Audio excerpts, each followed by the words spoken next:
Good afternoon and welcome to the November 15th, 2021 special meeting of the Board of Education. Time is 5:37. We will begin with the roll call conducted by our board clerk, Zuki Ellis. Director Carrillo. Here. Director Ellis is here. Director Vu. I'm here. Director Foster. Here. Director Broderick. Here. Director Allen. Here. Director Kopp. Here.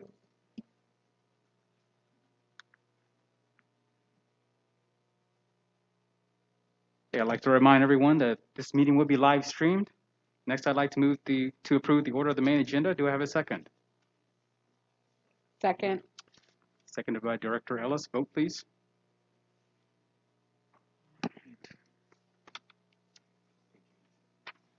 Yeah, I'm just like, this order isn't, it's different. Okay. All right, so Director Kopp. What's the question? Just kidding. Yes. Okay. Director Carrillo. Yes. Director Ellis is yes. Director Vu. Yes. Director Foster. Yes. Director Broderick. Yes. Director Allen. Yes. Motion passes 7-0. I'll turn it over to Superintendent Gothard and staff to lead us through the Envision SPPS updates. Thank you, Vice Chair Vu, Chair Foster, members of the board, staff, and community. Thank you again for joining us for this special meeting for us to talk about Envision SPPS. Our commitment to bring you ongoing updates, clear up questions that you might have, provide data that you've requested, and really use this as more of a work session for the purpose of you getting information that you need as it pertains to Envision SPPS. As always, I will turn it over to Chief of Operations, Jackie Turner, and she will have a team supporting her tonight in the presentation. Jackie. Thank you, Dr. Gothard. Chair Foster, and I have to say that sounds wonderful. So nice ring to it. Welcome back. Chair Foster, we're happy to see you back. Chair Foster, members of the board, and Dr. Gothard, we have before you this evening a team of esteemed my colleagues of chief officers who are going to provide you information regarding how we're going to continue to keep the buildings vibrant. I think there was some lingering questions on just a little bit more specificity around what we plan to do with vacant buildings. Still a few more questions that need to be answered around well-rounded. And Chief Wilcox, absent Craig, Executive Director Craig Anderson, is going to walk us through really what to expect from a well-rounded education, a well-rounded program. And then finally, we're going to close out this evening really talking more about around some of the finance. There's been questions about ARP and how is actually that's being used.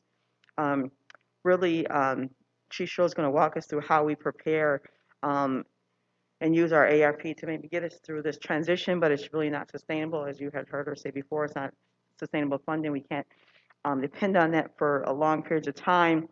Going to discuss how enrollment does drive our allocations, and at the end of the day, our school size determines whether or not a school can be and can offer a well-rounded education. As always, we will pause after each main section and leave time at the end for any overall questions.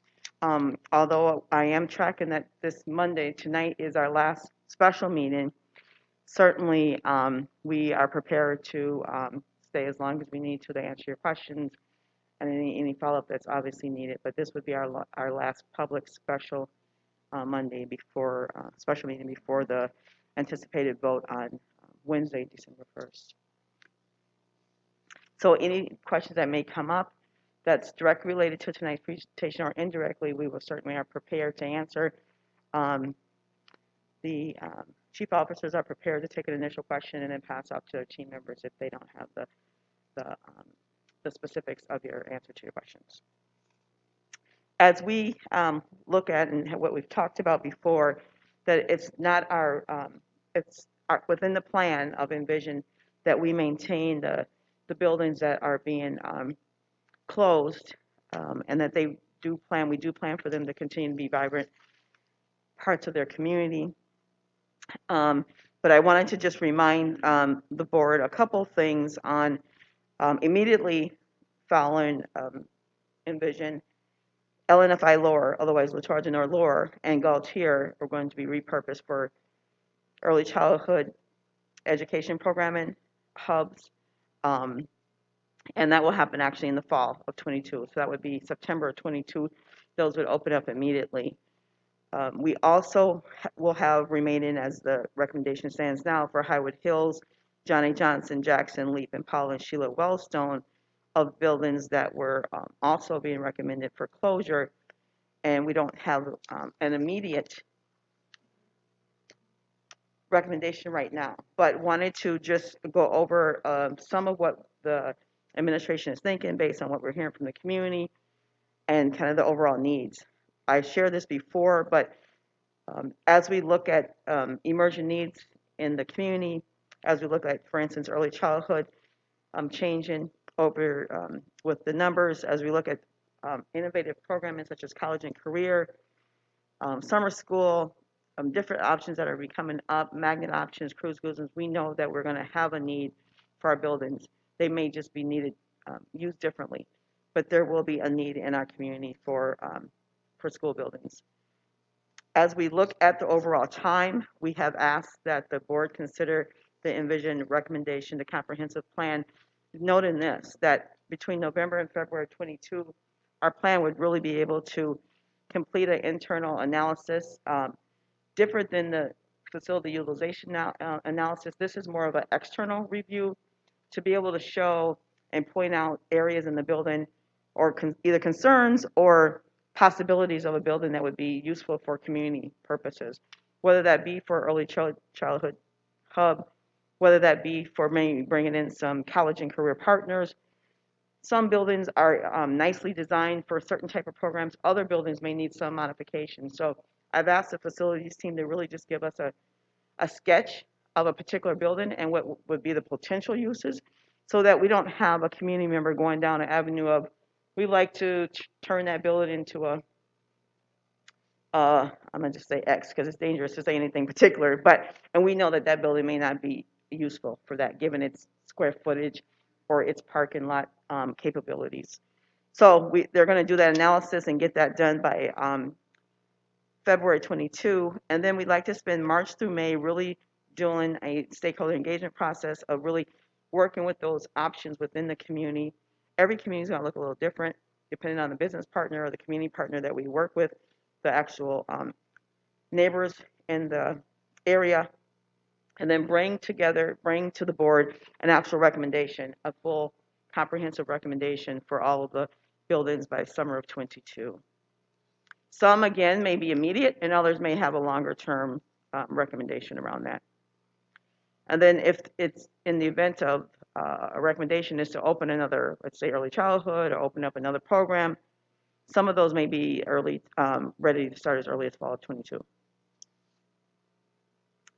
And just a quick kind of overview as we look at individual buildings, just to help again with a question that Vice Chair Vu brought up. Just wanted to know a little bit more about each and individual specific building. So what we tried to do as a team is to really look at the overall purpose.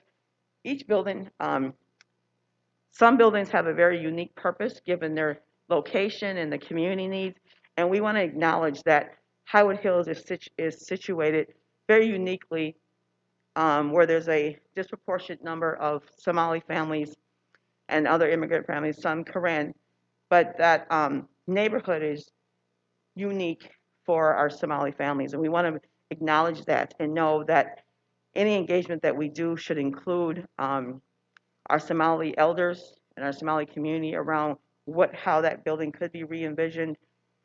Of course, the city, Ramsey County, and other partners, community-based agencies, Somali-based community-based agencies would also be important for us to bring to the table. We've already mentioned that the recreation center is going to continue to remain open, ready for community use. We've heard on some of the community meetings that people were concerned about whether they're going to have a place to vote, is there a place to actually have meetings. All those things will, the building will remain open and available for permit use on those. We really like to, we've heard a lot from community about how come families that live in the nearby housing areas and, are not choosing St. Paul, or actually not choosing Highwood Hills. I think I've mentioned about 50 students of the nearly 500 that live in both of those neighborhood areas, Shamrock as well as Afton View. We only have about about 10% of the families attending Highwood Hills. And so we like to survey focus groups of the families that don't attend Highwood Hills and ask why. What is it? We've had some initial feedback. In fact, I just met with a number of Somali families last Friday, and then again this most recent Friday with a number of Somali staff. They really talk about what could it be if we were to re-envision a different type of program in that particular building. Why, of course, they always, in true transparency, their first response has been, we don't want to close, keep us open. But there is some willingness to talk about what a revision in a process could look like for that particular community in Highwood Hills. Whether that be reopening, a year later, obviously they would like to reopen right away. They feel that they have some synergy around this topic. They have more and more people interested, neighbors. But quite honestly, to be fair and equitable, a number of communities, people have perked up now and have an interest and want to obviously see their school saved. But I wanted to be very transparent with the board with that. That is some of the ideas that we would like to work on with Highwood Hills. As we look at Johnny Johnson, we know that we have a very unique partner there. Our anchor partner is the YMCA. We've been co-located, if you will, with that building for that program for a number of years, that organization, and both of us have been good partners to one another. So anything that we do with that particular building, we wanted to coordinate that with the Y. Director Parent and I had a meeting with their leadership team of facilities where they are potentially looking at their organization as a whole. They want to make sure that we are sitting down at the table together to talk about how we could work together and our plans align for that particular area of the east side.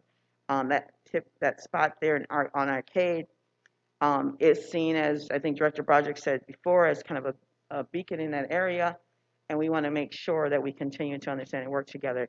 We also know that given the layout of the building, it's not the best building for little ones, and so, for instance, we would likely go down the avenue of looking at older adolescents or young adults type of programming, which would also fit nicely with some of the direction that the Y is also headed. So again, these are just ideas. None of this is written in stone. We truly want to be able to have an organic process with our community and be able to have them provide some input into what actually that building would be revisioned as. As we move on down, and these are in no particular order, you might notice that they're in alphabetical order, so I want to just be transparent with that as well. The LEAP building, one of the things is that with this particular building, we don't have any specific next steps about what it could be with this one, so this truly is reaching out to community. I do know that we have received some members of the community who have shared interest and concern and comments that we really need to make sure that we are involved in all communities. And so we have had a request from some of the community-based refugee settlement agency to really sit down and have a conversation about what avoid with this particular program, what would that leave for our overall city as well as our state. And so there are some avenues opening up to continue to have those conversations. But when you just look at the building as a whole, unlike Johnny Johnson and Highwood Hills, this particular building, we truly want to let the process play out and to work with the community. Similar with Jackson, that particular building, we don't have an identified immediate need for, although we do know as we look at some of the data around the early childhood, that is some of the areas that Dr.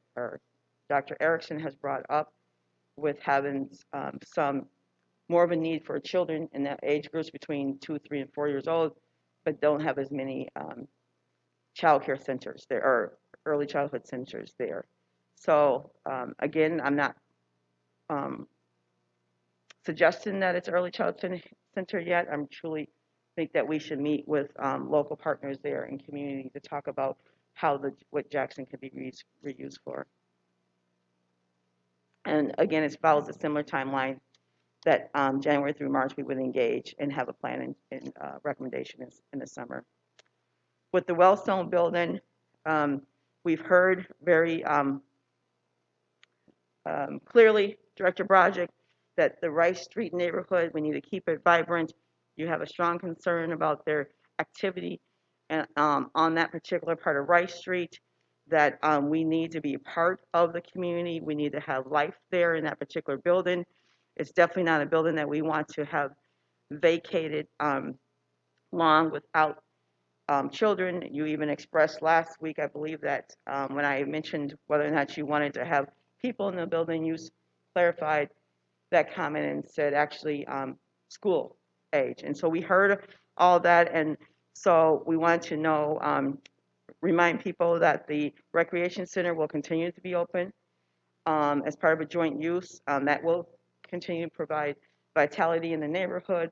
The city plans to fully permit that space and use that space for their programming. Our Title I services staff will continue to be there.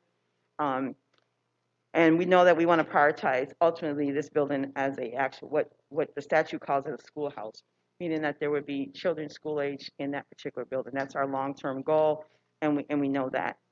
I've shared the actual timeline before, but I'll just revisit that. The ideal with the Wellstone building would be, obviously the building would maintain its current structure through June of 22.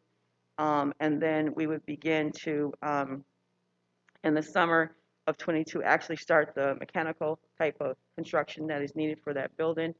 As you may recall with that building, we do have, it is part of SPPS builds, capital, part of our capital planning.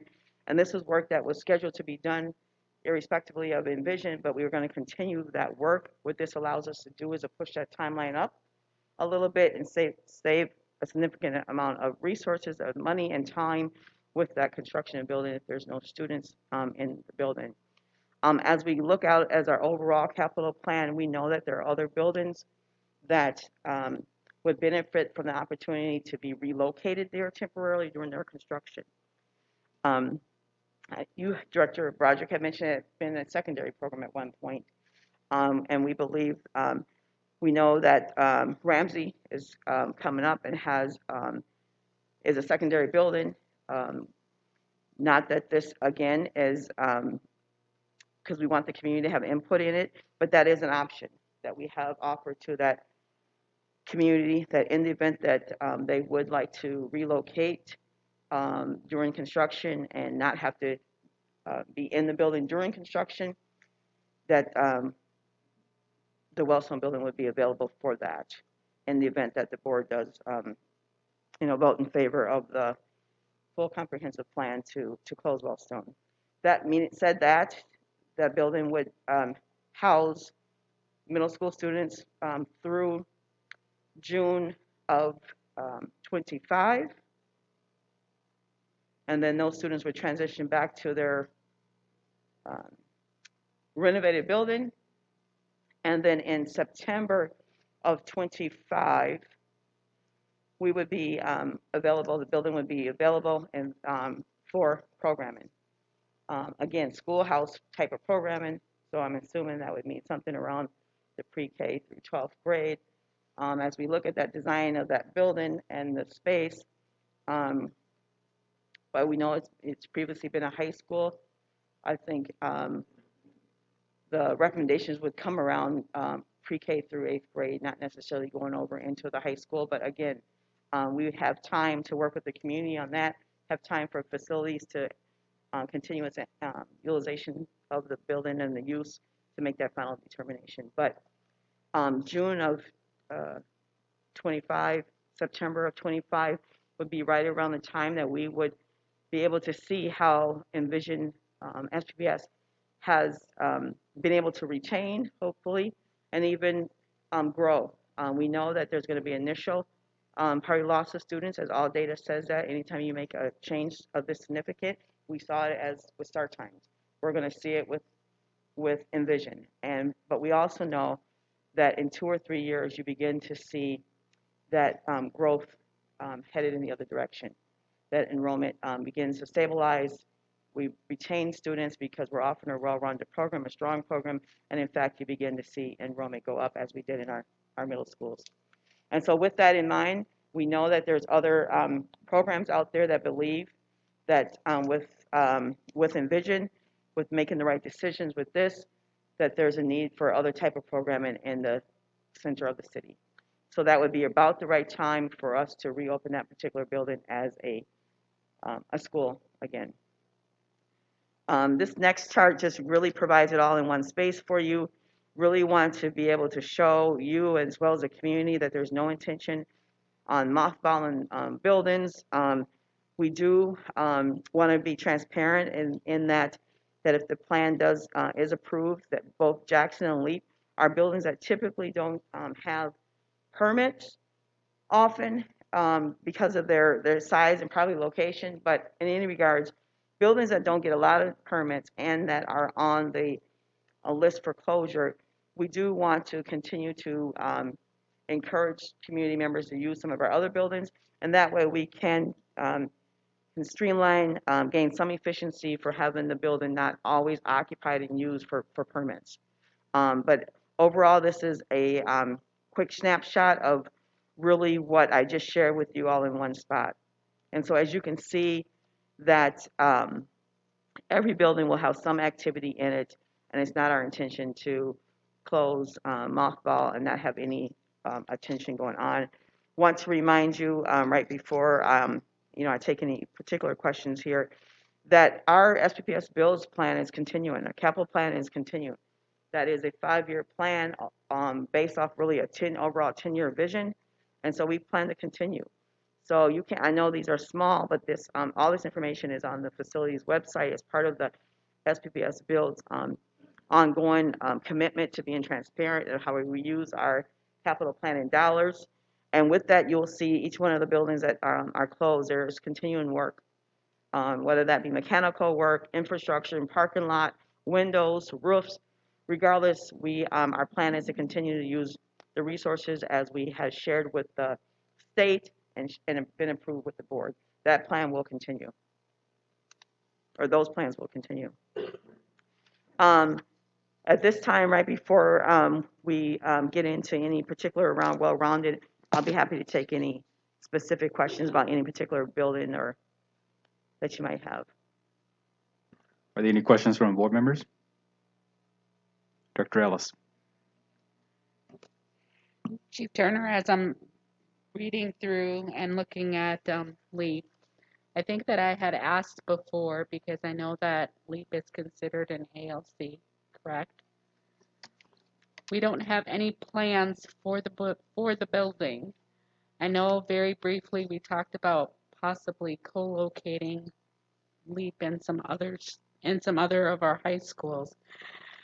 What I'm trying to figure out, and I think I asked this question before too, was LEAP was never designed to be a large school. And so I'm still struggling with so we're here. This school is an ALC. It's not elementary. It's not middle. It's this program that we as a district specifically helped create and design. It supports immigrant students coming into our country, refugees. And I think that that's amazing. And it's not designed to have 500 kids in it at any point, unless, of course, we get an influx of students, and then we have the benefit of having this space.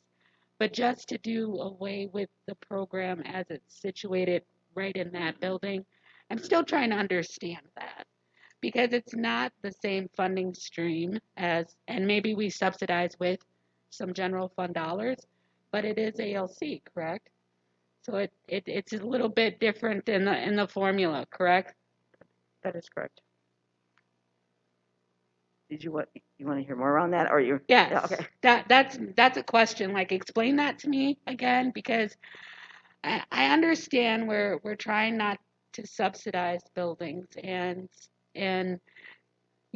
that we're trying to get to well-rounded, but I'm still not clear how this fits with LEAP and trying to get to well-rounded at LEAP. I'm not seeing what the alignment is with this particular program.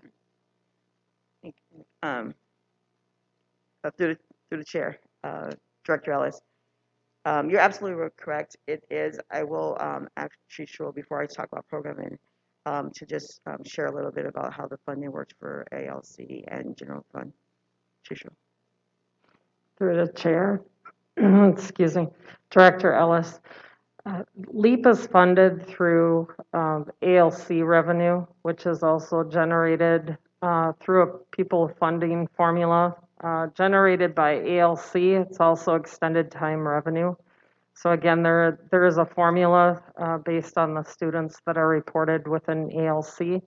Again, LEAP is funded directly out of the ALC fund, and most of the funding within the revenue within that fund is generated and then allocated internally within the fund. So there is enrollment that is, again, generated by LEAP. The overall fund, again, does generate enough revenue to sustain that program currently. So then we're not subsidizing LEAP, or are we? That's the question I have. Currently, right now, ALC revenue is usually utilized in other areas of ALC, usually within the summer programming. Summer school generates a significant amount of revenue, and some of the schools within ALC utilize some of that additional revenue from the summer programming. So through the chair, Director Ellis, maybe let me add a little bit to what Shishu was saying. So for instance, with ALC, if we're not using the funds at a particular program, in this case LEAP, we're talking about LEAP, those same funds could be used maybe more efficiently in a different ALC program and affect a significant number more students. And so LEAP, with the recommendation around LEAP, there were actually kind of two goals that we were hoping to achieve or attempting to achieve. One, which is to co-locate or provide an opportunity for students in that particular program to have more rigor by moving it with another high school, another program, and then also being able to gain some efficiencies with physically being embedded into a different program, given the size. As we talked before, at one point there was probably a need to have a single building, isolated building. The transitions and things that have changed over the last 15 or 20 years, there's not necessarily a need to have an isolated building. Although I do, hear your concerns. One of the pieces I will bring your attention to with LEAP is that we have been spending time with some of the community-based refugee settlement agencies over the last couple weeks, and have learned that some of the things that you also may have been hearing in the community, reading in the news, that the need for districts, organizations, agencies, neighborhoods to remain flexible and available, that in the event of additional refugees, particularly from Afghanistan, that it would be mindful, smart of our organization to do that. So we have been keeping our finger on that data. We've been keeping in close contact, sitting on committees and others weekly, in fact, of learning of that. So I do think that some of the new information that is coming out does offer some opportunity to look at how we could structure programming differently at LEAP, whether that be co-located with a different building or continue to maintain a program on its own. Okay, so, all right, so what I'm tracking here is that ALC covers LEAP. You're saying we could have an influx of refugees coming in from Afghanistan, and then at that point we may need to rethink what we may or may not do with LEAP. One of the questions that I have is, if because we've been talking about building usage as well too.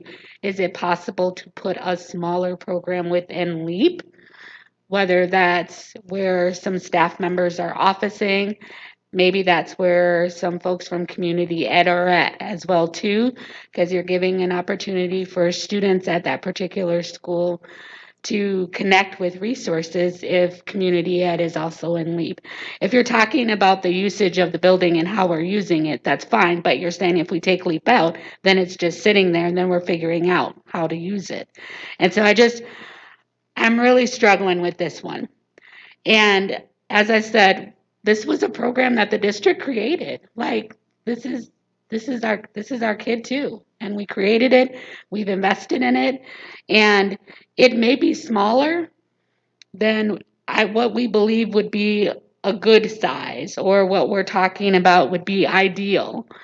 But at the same time, we have no idea what's going to happen as far as influx of students. If we get more in one year, then we get more students in a year. If we don't, we don't. But this is still an opportunity that we have to welcome students into the district. And whether or not they stay at LEAP the entire time during their educational journey, maybe they do connect into our high schools, and that's great. But if it's not even an opportunity that we have, then I think that creates some issues. I'm just saying, because we're not going to do anything with this building. We haven't talked about what we're going to do with this building. We've talked about that community wants to make sure that that's a place that they can vote, and that you just said it gets very rarely is it used, gets permit use. And so it's literally going to sit there. And we need to be rethinking how we're working with this particular site. And I mean, I have questions and concerns about all of them, but I just don't understand this one. I'm going to be done now. Director Cobb. Yeah, I also was wondering about LEAP, and just you actually have answered some of my thinking, and Director Ellis also highlighted some things. And so I think if I heard this correctly, is there an opportunity here for us to, I guess, kind of consider some additional options, an additional transition, a different transition plan or framework? As we're considering refugees we might be welcoming in the future. I think there's, with LEAP as a standalone singular program, I'm interested in what the options could be, and taking some of this time to explore that based on, we've all probably heard a lot from the LEAP community and just getting to know and being in the building and talking to teachers and students. It feels like there's a great opportunity to use their expertise in what students need here. So I thank Director Ellis for raising that. Could I follow up on? Director Broderick, go ahead. I'm sorry. Okay, thank you. If I followed Director Ellis's questioning about the funding, currently what we're saying is that LEAP is not being subsidized by other schools. The money comes from ALC. It is not being taken from other schools that are currently sustainable or unsustainable for that matter. Tricia?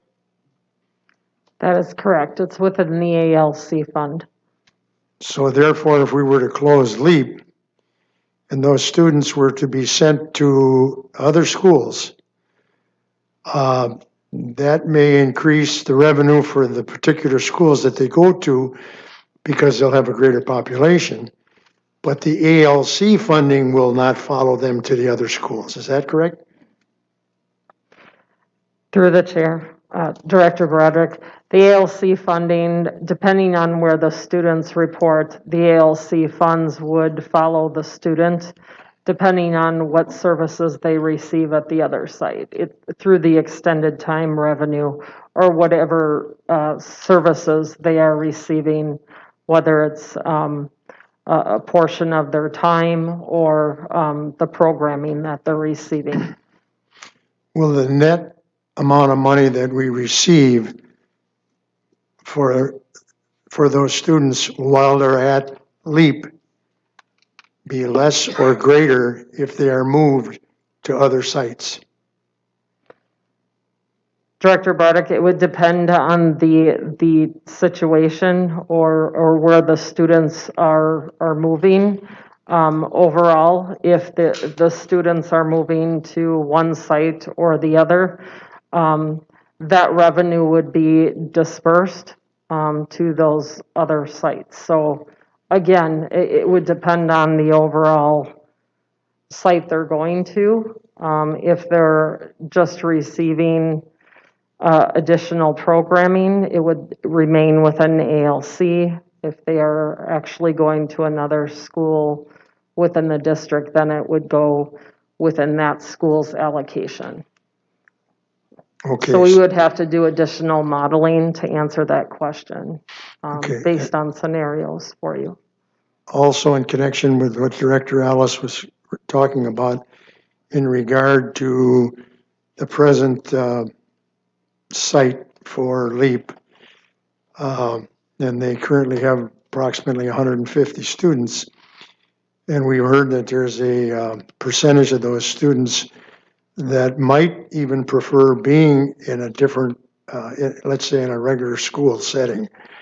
Do we have an idea what the percentage of the current students that are there now are desiring to go somewhere else, or is that data just anecdotal?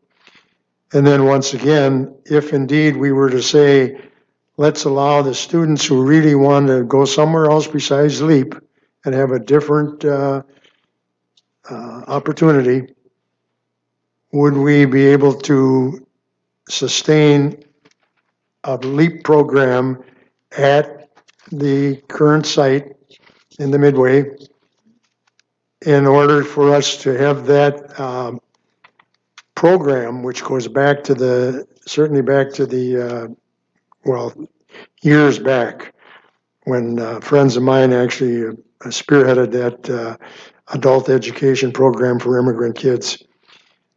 Could we maintain LEAP with a smaller population in order to make sure we've got our bases covered when we have an influx of immigrants and all of a sudden we no longer have a program which has proven to be so successful for immigrants and refugees? And I hope that I didn't misinterpret what Director Ellis was asking, but that's what came to my mind as she was talking. How do I do this?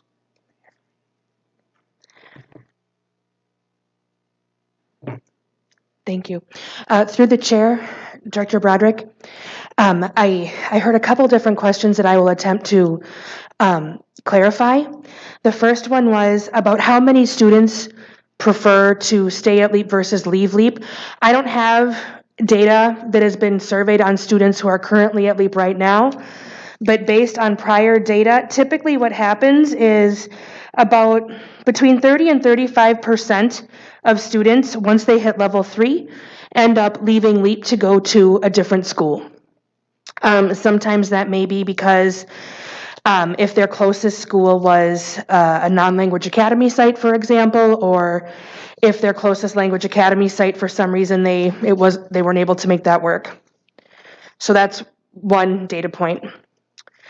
A second data point is for this year, we have more students, and actually for the last few years, we have significantly more students choosing our language academy sites than choosing LEAP for our level 1 and 2 students.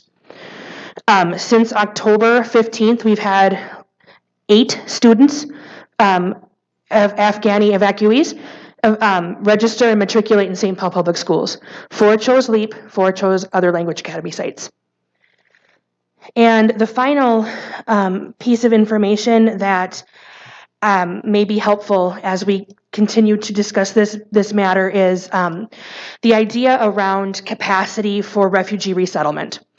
I had the opportunity to attend the Refugee Resettlement Consortium last week.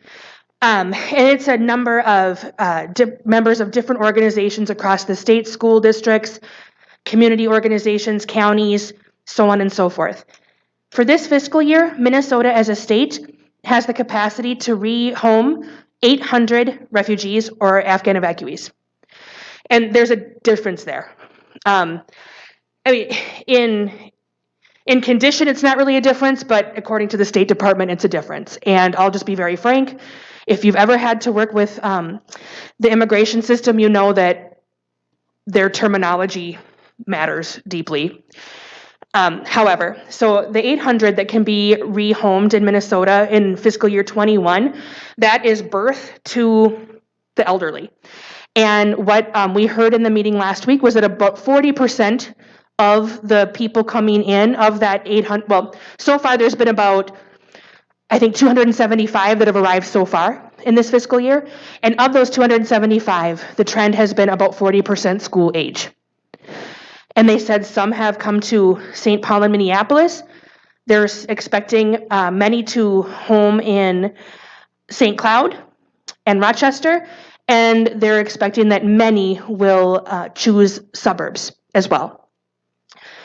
Finally, I was emailing back and forth today with one of the members of the consortium just to ask, are there projections available at this time for fiscal year, the next fiscal year? And basically, they said, typically, the state might have capacity to home or to receive up to 1,900, but typically that number is not reached. It's not reached statewide. And where people go, a big determinant is available housing and access to county programs. So really looking at what sorts of permanent housing are available for the incoming refugees or parolees, humanitarian parolees, and where they may be able to resettle permanently. They may be in a hotel, I think they said up to 2 weeks, whilst the voluntary agencies that work with refugee and humanitarian parolees assist them to find permanent housing. And then once they have that permanent housing, be it in St. Paul, Minneapolis, a suburb, and sometimes it's even someplace else. What they mentioned also in the consortium meeting was that there are other states that have some pretty significant Afghani populations already established. So people that are in Fort Bliss in Wisconsin, they may come to Minnesota for a couple weeks, and then that is kind of a point on their journey. If they have, say, a cousin or a distant family member in Northern Virginia, was specifically mentioned as an area in the country that has a pretty significant Afghani population. So some may stay in Minnesota, but it's likely that a number will move on, making connections with other family members or other, community members that they knew back home. I hope that I have addressed the parts of the question that I was able to. If I haven't, or if there's something else I could clarify, please do let me know. Thank you. Thank you very much. That information is very useful. But the question that I would still ask would be, because we have heard very potent testimony from graduates of LEAP, some of them very successful adults right now, I might say. And they talked about how LEAP and its predecessor, when it was first begun on a smaller scale, and when it moved to the current location at LEAP International Academy. But the most important thing that I heard was that this program, that was really a program that people across the country were looking at in St. Paul, was a program that provided a refuge for immigrants, and particularly refugees from other countries. And so my question, I keep coming back to the question, will we have if we close LEAP, will we have a significant number of young people in St. Paul who would really need that refuge, which we have provided for them for decades?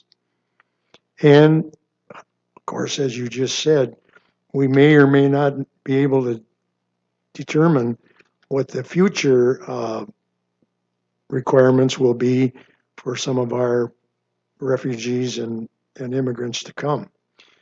But it goes back to the fact that we heard this compelling testimony about how important this program has been as a refuge and a sanctuary and a place where they were provided with a real dignified welcome to our country.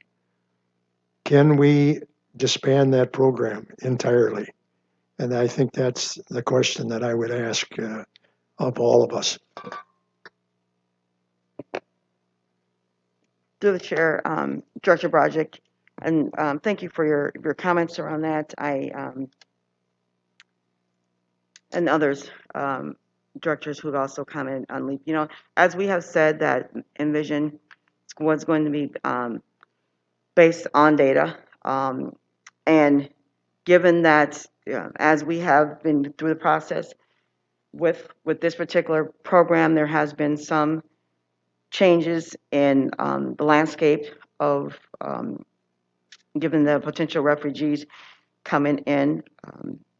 If we were to, without that particular unknown, I think our recommendation for LEAP, I believe it's in the best interest of students to be able to have access to rigor and be able to still be able to provide those ELL services that our language academy high schools have.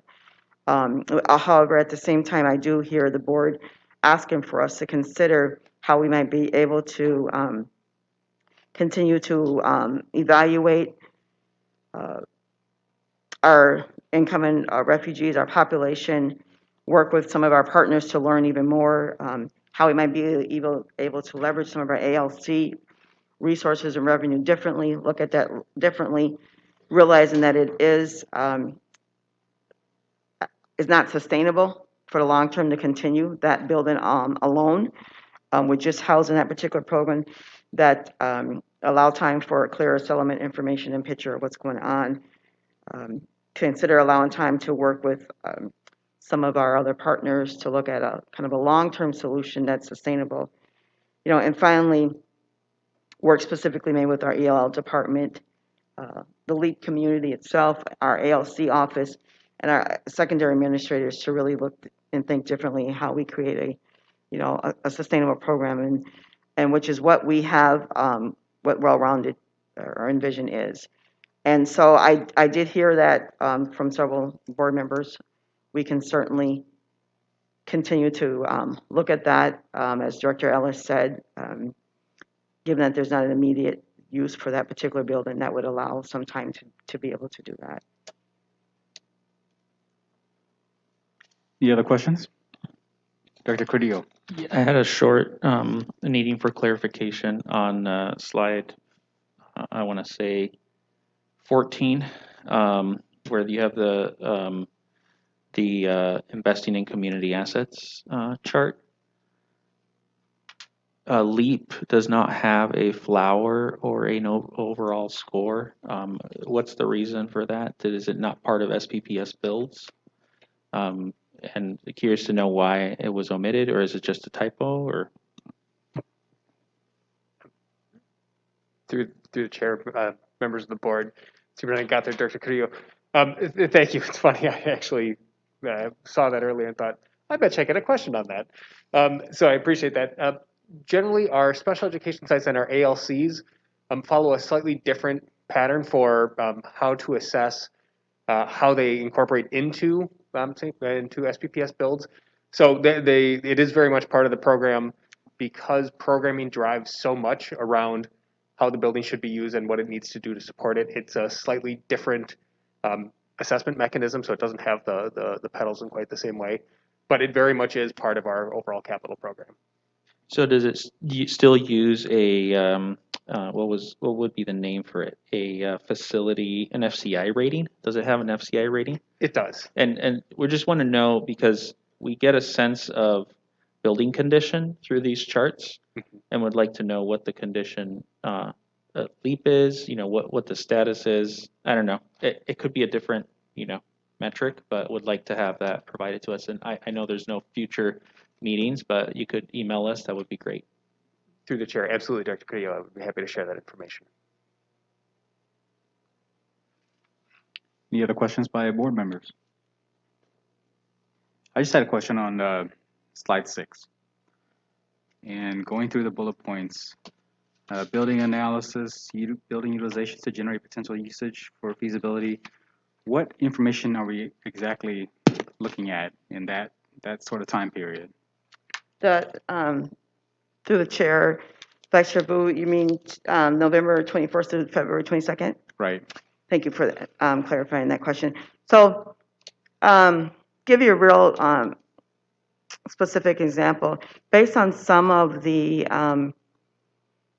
building usage, and especially we're going to look to work with partners or may repurpose the building for a different use other than a schoolhouse of elementary age children, we should do an analysis of our parking. We should do an analysis of our entryways as far as is it welcoming or accessible for the public coming in instead of young children. As we look at the turns within off of a particular avenue, as we look at where we have potential bathrooms located or rooms located or entryways, I would just like the team to be able to give the community real goalposts from which they should a building should remain. For instance, you heard information from the American Indian community the other night at that they were so bold as to say they would be interested in a St. Paul Public School building that wasn't currently being used or being repurposed.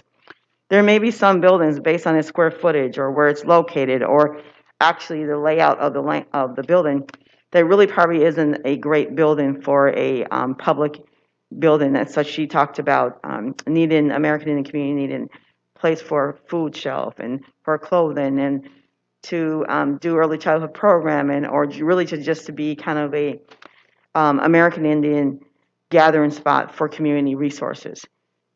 Based on a particular layout of a building, a particular building may not be best for that.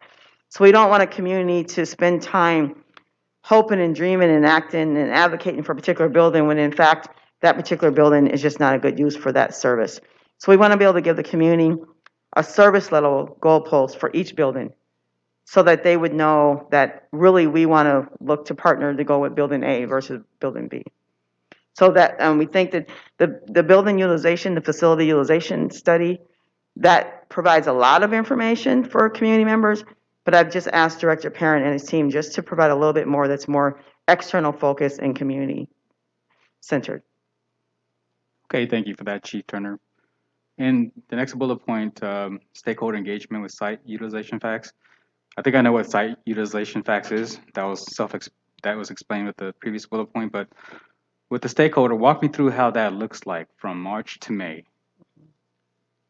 So I think one of the best examples could be John A. Johnson. Again, that one, we know our anchor partner is the Y. So we would spend quite a bit of time with the Y and their key partners, the district and our key partners on that particular site, talking about what are potential options for this building, for this, and maybe we think of the whole site and not necessarily John A. Johnson and just a Y. Maybe it's we repurpose or re-envision what the whole complex might offer to the community. It would make sense that 3M would sit on that table as they are big supporters and investors in the east side. Some of the local businesses would sit. They may have plans that we're not aware of that area. The city may have something that they're going to be doing to Arcade that we're not aware of. So it's really bringing everyone to the table, sharing with the fact that we like to re-envision programming space for this particular facility. What could that look like? The why, what are you bringing to the table, or what are your constraints? The city, what are you bringing to the table? What are your constraints? Here are our constraints, or here are our opportunities. So we like to do that organic process that we have learned actually from the facility master plan, which is now SPPS built, it's really an opportunity for everyone to sit at the table with really equal share in the discussion. All right, thank you for that. And next bullet point, summer 22, Board of Education update on findings. That's self-explanatory, but my question is, um, besides an update on findings, what kind of action items is expected of the board? Thank you. Through the chair and Vice Chair Booth.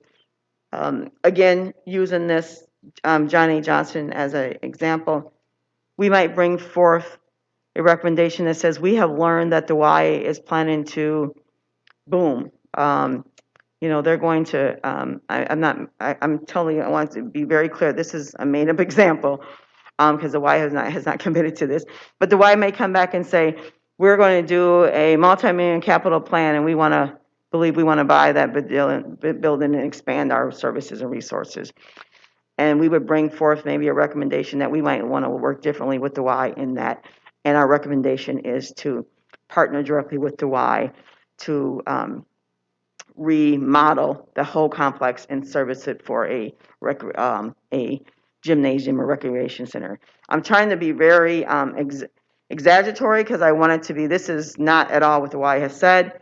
Matter of fact, we only had one initial conversation with the Y and we left the table saying we're going to work more together. That was simply the only decision that was made. They have some internal things that they need to do. They're watching our process with Envision, and we agreed to reconnect again in January. So that's the example that we would bring forth the key findings and any recommendation that would come from there, if any. And there may be some buildings where the recommendation is we want to continue to engage longer and study longer. All right, thank you for that, Chief Turner. And I just want to mention again that out of this Envision proposal, there will be one new school that's going to be created. That's going to be at the Parkway Montessori building right now. I think we need a very specific design plan for that. That may not fall on this timeline here. I kind of like to see that before we vote, because that school has a launch in the fall. Through the chair, that's correct, Vice Chair Vu. We actually didn't consider that as one of the closed buildings because, in fact, it does have a plan to reopen as under the comprehensive plan to open as a middle school or middle option for or upper option. I rather call it, I think it's more fair to call it an upper location for the Phelan upper program. We are given autonomy with that community to look at what program would look like as far as grade configuration, opportunity to potentially rename the complexes. So as soon as the board were to take action and vote, our very immediate action after that is to put together what we could call a design committee, which include the principal, community members, parents, facilities team,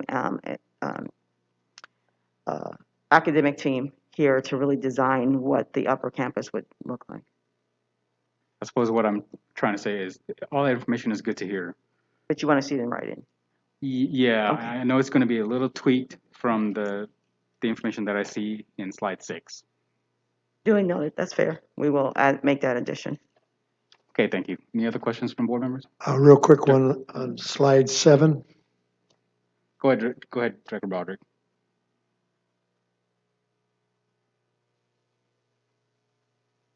Yes, this is on Highwood Hills. Objective to repurpose, and then at the end of that sentence, focused on Somali elders and neighborhood organizations to envision what a pre-K through 5 language and cultural program could look. I'm not quite sure what that means, and I'm confused because isn't that what we have there now? Is a pre-K 5 program, language and cultural program? To the chair, Director Broderick.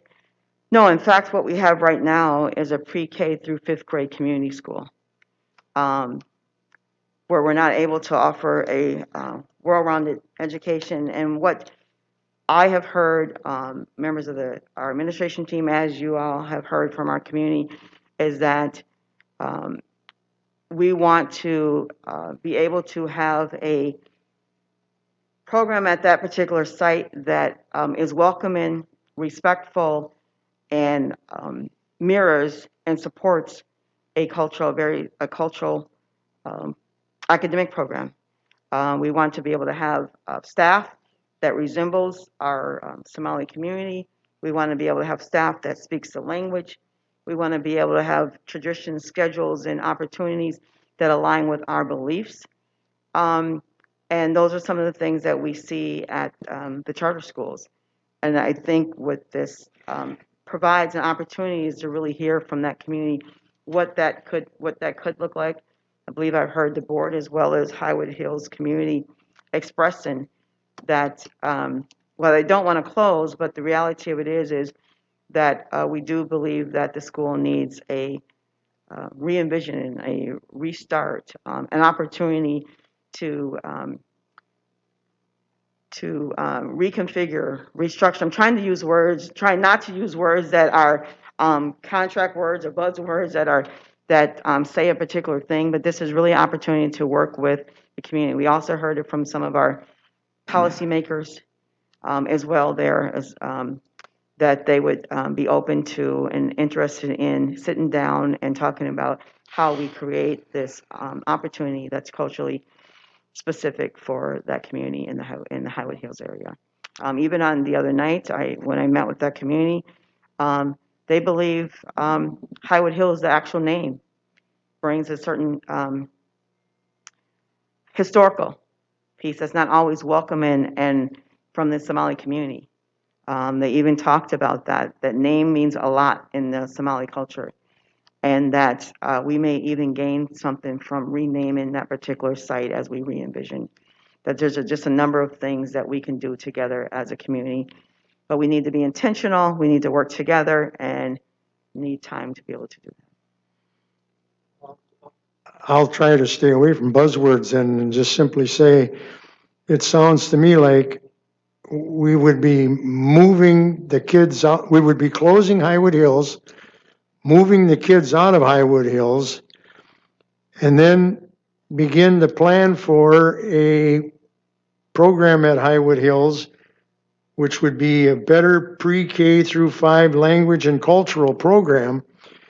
So then we'd be wanting to get the same kids we just moved out of there back there in the next year or two. If we are indeed trying to envision, and that word envision, but if we are indeed trying to envision a pre-K 5 language and cultural program that really serves that community, wouldn't it be better to do that while the kids are still there? Through the chair, I think Director or Dr. Gothard wanted to say something before I. Thank you. Through the chair, Director Broderick, I just wanted to apologize to the board members for a text omission. I believe it's supposed to say the program could look like. So it's just an omission on the slide. Oh, okay. Back to Chief Turner to respond to your question about moving students back and forth. So thank you. Through the chair, Director Broderick, we did, in fact, think about that. We actually talked to the community about that. In fact, that was one of their questions. But as we look at the students who are currently there, not necessarily all are Somali, and not necessarily that the program would be isolated only to Somali families, but that would be the predominantly where we do our engagement and our work with. So this would offer opportunity for them, families who are interested in revisioning that, to transition on to a program that is more of interest to them. We also might learn, as you heard here, that there's a strong interest in from the Somali community at our early years programming. And so it may not be that it starts out at a pre-K through 5th grade. Maybe it starts growing organically from pre-K and K. Maybe that does look differently. Maybe it looks differently with, they have mentioned before that They appreciate the community, appreciates the intergenerational programming mindset where we are educating adults as well as younger children in the same space. And so maybe some of that programming might look differently. So by closing the program allows the time, the space to be able to re-envision and be intentional about it and not necessarily just saying, this is what we're going to do. It doesn't allow us the flexibility oftentimes that programs need to be able to restart and rejuvenate or get additional support and energy to start over. How many kids are at Highwood Hills right now?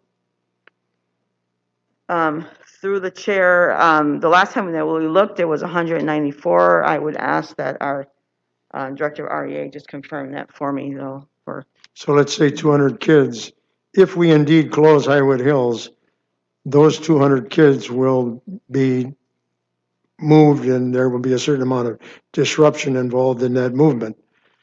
But we will probably looking at some of those 200 kids to be coming right back in the near future because, second or third graders may be coming back, but they'll be coming back after they've spent a year or even two at a different school. So the very kids we want to have to populate this language and cultural program will probably be unavailable to come back. I'm just having a little trouble with that, moving those kids with the anticipation that we're going to have a program which would indeed be more attractive to those kids in the first place. Through the chair, I just remind Director Project and other board members that the whole purpose of Envision is for a well-rounded education. So even though there would be this transitional period, it would allow those second and third graders to still have access to a well-rounded education while we are working as a community to re-envision what a space uniquely designed for our Somali community could be. Thank you. Thank you. Any other questions? What's up? So, as much as I love the idea Dr. Allen, go ahead. Got me? You good?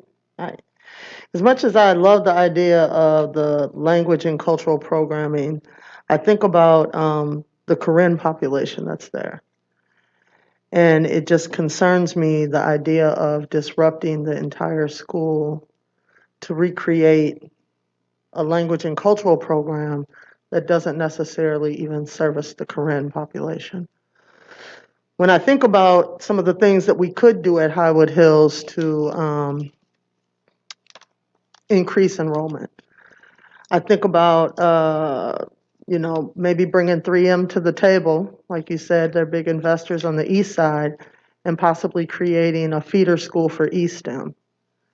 Doing some things like that looks really enticing to not just the Somali community, but also the Karen community. And not that I'm opposed to adding in the language and cultural piece, because I think that that's very important. All students should get to see themselves in the building. They should get to learn about their own cultures. And I recognize that that's some of the draw to the charter schools. At the same time, I still want to be able to service all students every time. And so I just want to think, I want to, kind of push you to really think about what could a real solid enrollment plan moving forward be, for Highwood Hills. If you think that it's to close and reopen, and that's a solid enrollment plan, or if it's intense community engagement, and then switching up the program so it's something that's enticing to even some of those students that are at the charter schools right now. Because they're at charter schools, they're getting the culture and language, but are they learning how to code? And are they learning some of the other technology and information that they could pick up science-wise if they were in a school that was partnered with 3M? And so could we pull some of those kids because of what our programs continue to look like? And if we had a really solid engagement or enrollment plan, could we increase enrollment in 3 years? Because we know that we have ARP funds. We know that we're somewhat subsidizing it now. Is there a way, if you think that you can make this happen in 1 year by closing down and reopening, and we can get to a sustainable school to provide well-roundedness, is there a way to do that without closing and reopening? With other pieces tied to, of course, because it's not just about, you know what I mean? We can't just continue to work the way that we're working right now, because that's clearly not working. But what can we do differently to get to the same goal without the disruption? So that's my thoughts on Highwood Hills. I wanted to circle back to what Vice Chair Vu was talking about with Parkway, which has low enrollment. Phelan has a waiting list and probably will have increased enrollment if we could get the Hmong immersion program to switch over there. So I can see the need for the upper and lower campuses. I really want to lean on that. But is there a way that we can phase out as we phase in? Is there space for the 4th and 5th graders to still go into Parkway and slowly phase the Montessori middle school out so that there's not this huge disruption, but yet we just don't have 6th graders next year? And then we don't have 7th graders. Then we don't have 8th graders. And then they move on to the Obama building where Montessori folks are kind of colliding. And so I guess these are some of the thoughts that now that I've gathered all the information from community, I've been sitting here for hours and hours asking questions. These are some of the thoughts that are going through my heads because I constantly hear about the trauma and the disruption, the rough years that we've just had. And I think about one, what's really important, which is well-rounded schools. I think that the administration, you guys came forward with, and brought about a really important issue that we needed to tackle right now. And I want to thank all of you guys for all the work that you did on that. I just am really concerned about the level of disruption that we're creating in community at a time like this. And I'm thinking about how can we look at this situation and still get to our goal in 3 years or in 2 years or in some cases 1 year, because some of these recommendations could happen right away, right? And still not create such a huge disruption and still get to our goals. And so I think about that with Parkway and the Hmong immersion. I'm also thinking about that with the Obama and the J.J. Hill, how we could possibly phase out there. There's just no kindergarten, then there's no first grade, then there's no second grade, until they slowly move the community school out, simultaneously having Montessori in the same space. I know that's hard. It's very complicated. But if we're expecting that we're going to create a middle school that carries the same principles, but not necessarily Montessori, right? We hope that those students in those community schools can then transfer over. So we could start that process early on by pulling those principles into the community school and then giving them those tools so that as they move into that middle school, they already have those tools and the Montessori kids come in with the same principles and it all kind of works out. And so those are some of my thoughts on how we can make some adjustments. And I think I asked this question before when I said, what were some of the other options? And so that's kind of like where, now that I have all the information, that's just my one little innovative thought. We have 6 other great board members sitting here with me, and we have a whole bunch of administration out there with a lot of innovative thoughts.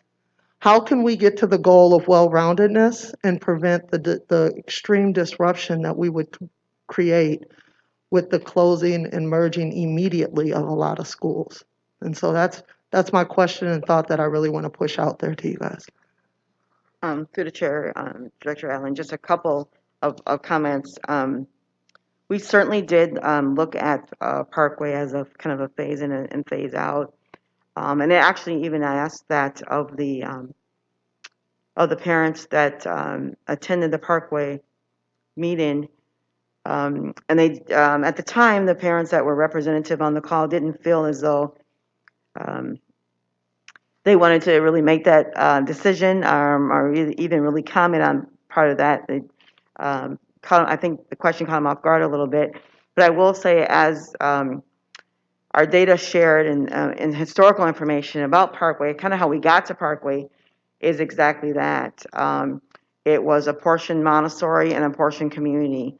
And what our data shared about that or said about that is that the Montessori community weren't able to infuse or participate, enjoy, partake of a true Montessori um, curriculum when the portion of the school, there were students there that didn't understand the Montessori philosophy, as well as teachers.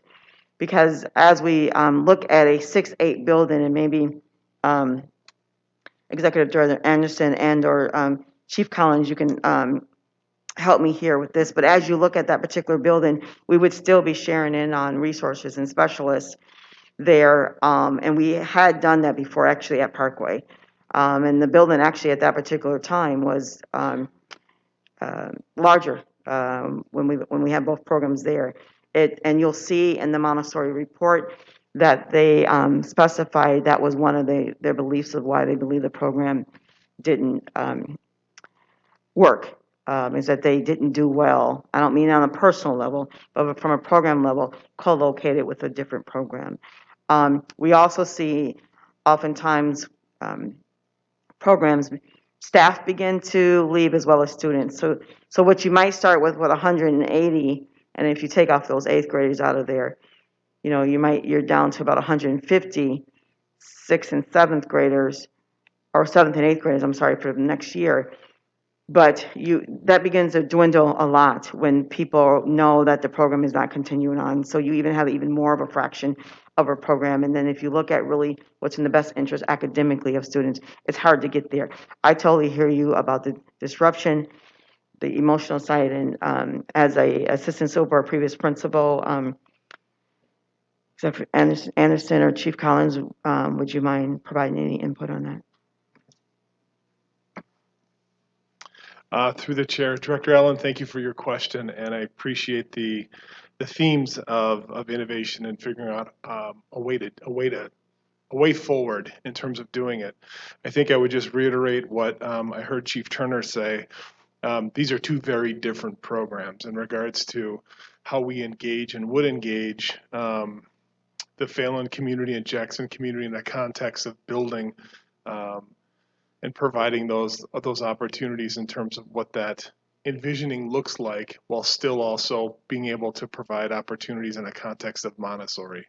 So programmatically, at least where I'm at right now, because I have nothing on paper, would be two very different things. And so in some cases, would that then detract someone's ability to say, I don't want to send my child there because it's not, it would be begging the question of what would be that programmatic commitment that we would be providing through a duration of multiple years.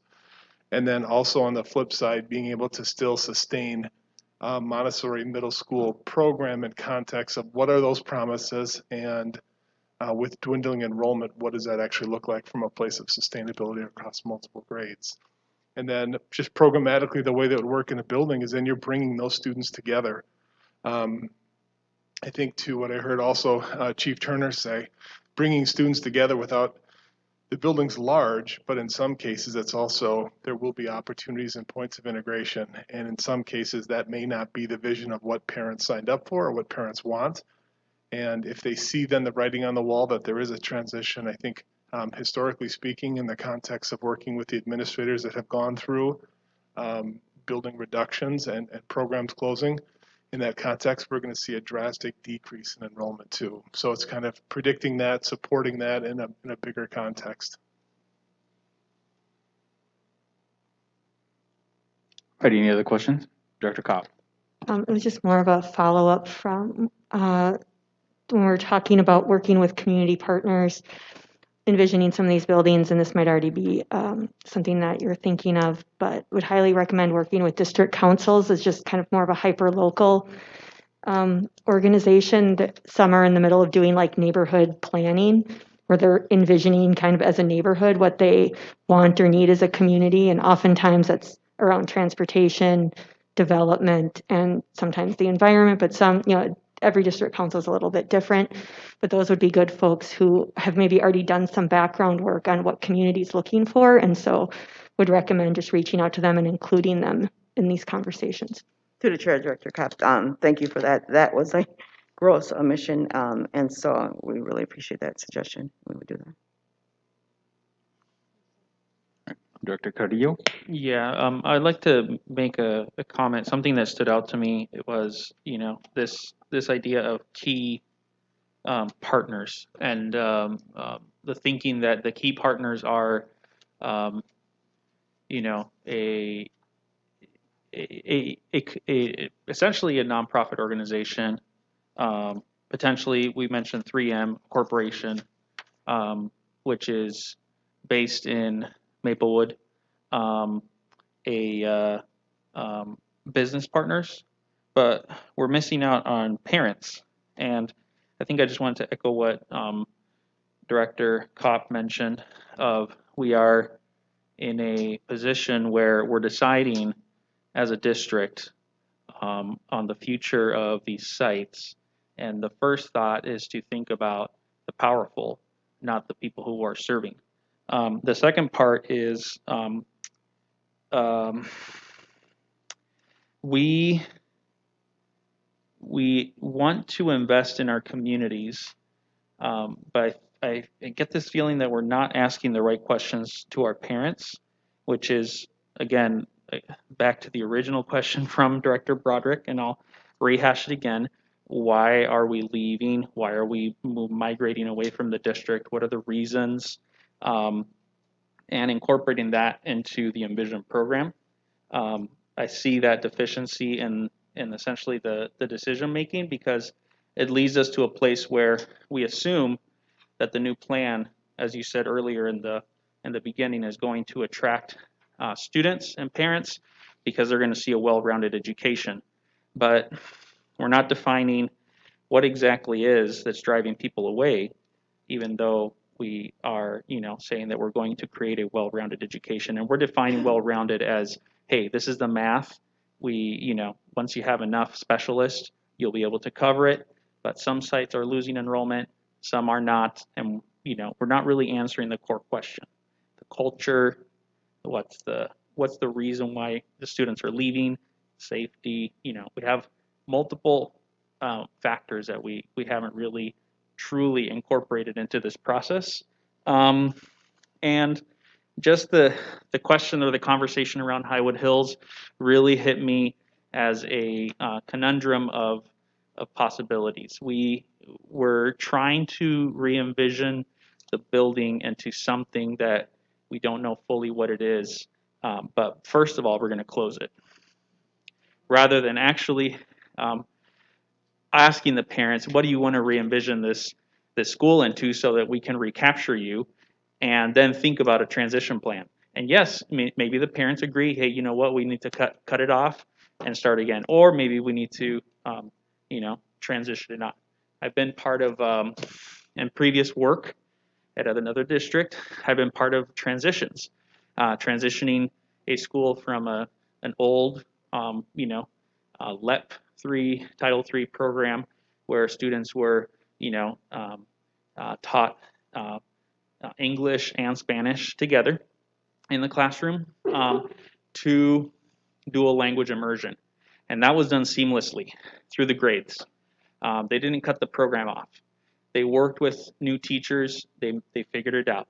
Was it difficult, complex? Absolutely. But when there's a will, there's a way. So I think we need to maybe incorporate this creativity into the plan, because otherwise I think the parents can smell, what we're doing here may not necessarily be the most innovative plan.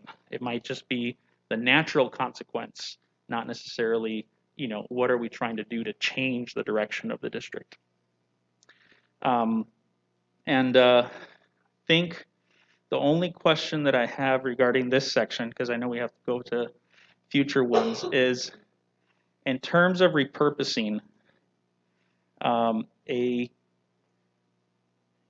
building, what is the criteria, for example, for John A. Johnson? How much space is the YMCA going to use? What is the agreement? What's the The plan we have here is summer 2022 to have summer programs and then to share general findings and recommendations. Um, is there a potential touch point that's earlier than 20? It says share general findings with BOE with recommendations for repurposing for as early as fall 2023. You want to share with us in the summer of 2022 what general findings you have there. But I would like to know even before that which meetings you're holding in place, who are you having them with, and what type of decision-making process is being held. Because I have a concern, and we've seen this before with other schools, we start a program with a key partner. The key partner will eventually say, hey, you know what? We're done with this now. We're looking out to better, brighter things. And then we forget about that. 10 years down the line, we're here scratching our heads going like, man, this is not doing so well. And I feel like we are repeating the same issues over and over. So I would like to interrupt that. If we're going to go forward with a plan, it needs to be interrupted, and we need to actually change the way that we operate and bring about some different way of keeping us as a district accountable to our community as to what we're doing and where is it going. Dr. Cobb. I wanted to respond to my colleague. Just that I think we've talked about before the idea of having some kind of progress and milestones reporting, and I think that addresses a very valid concern. And I think when we're hearing about the community not trusting what's going to happen next, some of that's real, like earned experience that people have gone through and feel pretty bad about, and that's why. And at some point we probably need to talk more to flesh it out, but having monthly reports kind of in the similar style that we receive from facilities every month about plans and progress. It's concise, everything's defined, and board members can keep track of what's going on every month. Having that on a public dashboard so community can see what's going on every month. And then having maybe quarterly presentations. So again, board is accountable, districts accountable, and I don't even want to say accountable like in a negative way, but just really that we are celebrating what's working. We're identifying the problems and solving them in real time, and then we're also learning as we're going what works and what doesn't, and we're learning some best practices that we can apply to future projects. But I agree, like having some reporting mechanism along the way before we get to these big recommendations is really an important and key component of this entire package. And I think without it, I understand why families who have maybe felt burned before might be reluctant. So I think it's our obligation to make that really clear and to hold ourselves to it. Thank you. Through the chair, Director Director Cap, actually, thank you for bringing that up. That is one of the pieces I was going to mention, is that we do plan to have the progress and monitoring report. And Director Carrillo, is one of the components of that progress and monitoring report would be the building vibrant section of it, to give an ongoing report about each section or each building and what is going on in there, so we don't get too far down in the process and repeat behaviors that we have done in the past that haven't led to good outcomes. And then right before we end, Vice Chair Vu, just so overall, I do hear concerns about Highwood Hills. Hear concerns about, is it in the best interest to displace students and then, work right back with the same community? And I will say again, the spirit of this portion of the full recommendation really is to truly give community flexibility, not full autonomy, obviously, because we are still a school system. A school needs to work within our system, but we wanted to be able to really give that time and that opportunity for those conversations, and really to think differently what could happen. Oftentimes when we think about a building in its current form, part of a current system, we immediately go into our goalposts. Our goalposts are schools, 6.5 hours a day. We run a particular calendar. And so some of the things we heard, we also know from, again, primarily from the Somali community, and just Director Allen, for some of the families that showed up for the Highwood Hills community, primarily our Karen families, one of the things that we saw and heard is that their willingness and eagerness to go together.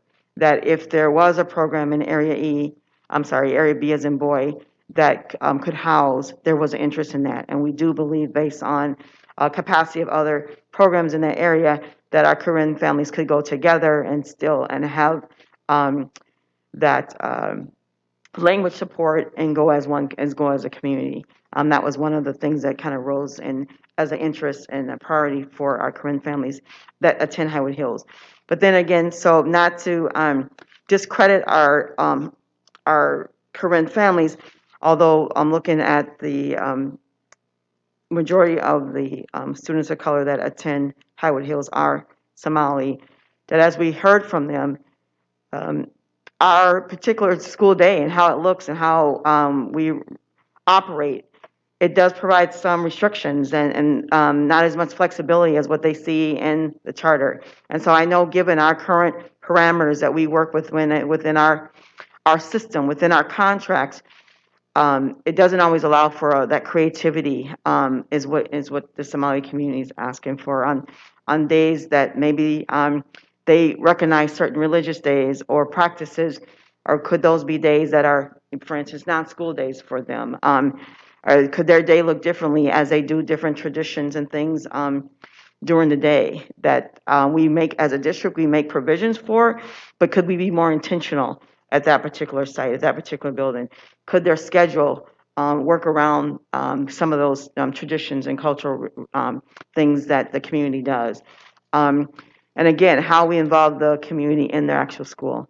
So I just, so that's really what the spirit of that was. I truly hear the need to disrupt fewer students.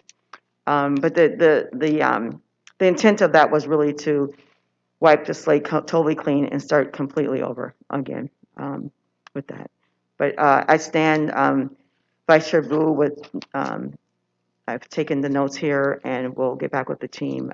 But we're ready to move on into the well-rounded part of our presentation if there are any other questions. We could do that.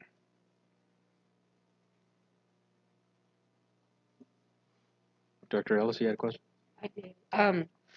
Chief Turner, I just wanted to ask, because you mentioned it, and I know like the names of the schools, but I forget which ones have the community schools attached to them. So you mentioned Highwood Hills, and I know that Gaultier is considered a community school as well. And I'm just wondering, as we talk about well-rounded, and we talk about wraparound services in our schools, and at one time, and maybe still, there is that alignment between community school and that they have wraparound services. And so I'm just wondering if we as a district, and what you're presenting to the board is that we're trying to get away from community school and that wraparound service piece of it.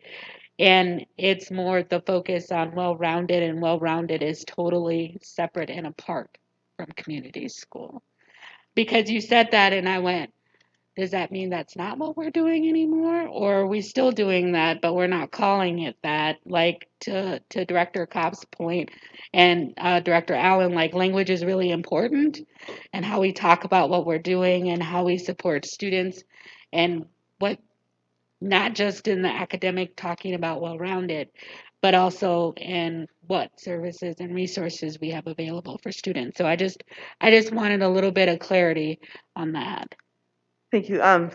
Through the chair and Director Ellis, actually, if you wouldn't let us go on into the well-rounded education, and then both, if Executive Anderson and Chief Collins, can you just make a note to talk about the difference between well-rounded and then Achievement Plus schools or full-service schools?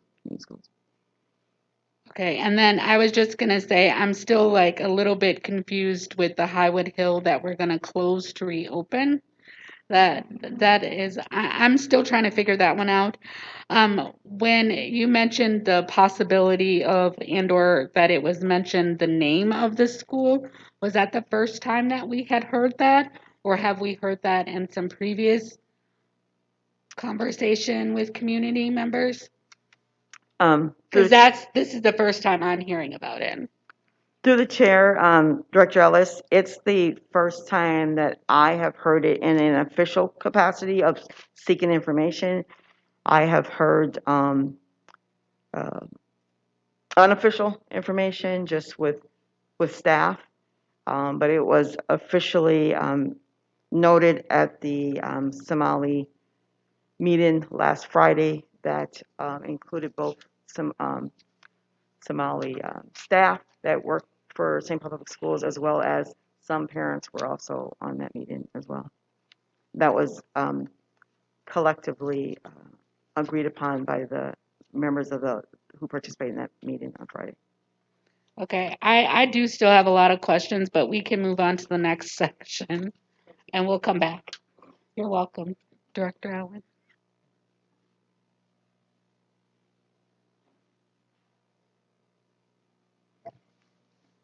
Good evening, Chair Foster, members of the board, Superintendent Gothard. This section, I want to do two things: go through the slides and talk about the bullets. But then I also want to tell you a little about my experience, because I've had the pleasure of serving as a St. Paul Public School principal at a large elementary school with over 650 kids. And then that same school turned into a small, possibly a small school. And then that small school merged with another type of programming, immersion, and became a community school from that large magnet school. And then I spent the last 5 years of my career prior to this at an ideal sized 3-section, well-rounded, one cohesive community school program that focused on STEAM, or a well-rounded topic to get the kids energized and excited. And so the well-rounded education and the school size matter a whole lot. And it matters across the board when you're in the leadership role and what you can offer to kids. And so school budgets are tied to the number of students enrolled in that school. Usually when I had to explain this to parents, I'd say, every kid has a backpack full of money.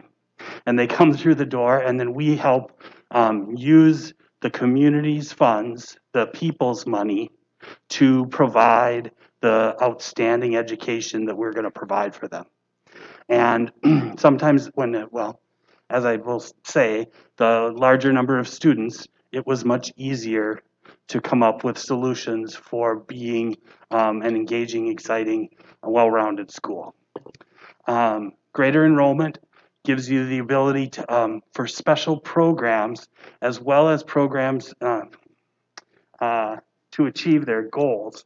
And so we had flexibility in how we become well-rounded with the site-based choosing of the specialists that are at our site. And sometimes it's a magnet site and they have a particular focus. And sometimes, like I said, we were a STEAM site and we had decided that as a community school, because of the location of the building, that fit nicely with what we wanted to offer and how we wanted to seek the superintendent and the district vision. And so school enrollment needs to be large enough to provide specialists and other resources that lead to that well-rounded education. Elementary schools with fewer than 3 sections, less than 250 students, do not have the enrollment needed to budget for multiple content area specialists. If they have 2 sections, like when I was in the school that was a small school, we had 2 sections and we could have PE and science. All the other arts programming had to come from the talents of the current staff, the talents of the neighbors, the talents of the community organizations nearby, and some of the partners that we found. But it was definitely on the teacher's plate and on the classroom teacher's plate, the generalist teacher's plate. And I'll flip to the next one. SPPS has been subsidizing these smaller schools to ensure they have a base of services. This then affects the resource distribution to all the schools. And I peeked through the presentation, and Chief Schrull has a slide that I think will illuminate that very, very nicely. Consolidating similar programs, and this is a kind of a side point, but it's all connected. Consolidating similar programs allows for a more effective use of resources in support of the program and the focus. Language immersion, Montessori. And those are two examples. And I can tell you, when I was in the small school that was merged with a second school, and we were merged with the second school to help grow that school to eventually leave, that helped that small school get some more resources. So it was a benefit for a little while, and we were very symbiotic actually, in that we thought this is good for exposure and for all kinds of different reasons. And as time went on, I learned a lot about us and them. Because when I had the parent meeting with the community school, it was about us, and it was not, and it shouldn't be as much about them. And when I was at the immersion parent meeting, it was about us, and it wasn't necessarily about them. And the two programs, while very, very nestled together and fine together, they sucked up each other's oxygen, and they couldn't thrive in the same way. And it also then ended up filling the building, so that the small school didn't really have a chance till after that other immersion school left. So, and it's a highly successful school in our portfolio right now today. And so the consolidating of those programs is going to give them wings. It's going to give them what I had at my final school, which was one cohesive program. We could have, pre-COVID, giant assemblies that focused on the grade level topics of STEAM, and the kids would teach the kids the things that they're learning in class, and there'd be music, and there'd be dance, and there'd be cultural expressions of unbelievable different kinds of things that we could do in that space, because we were all together rowing in the same direction.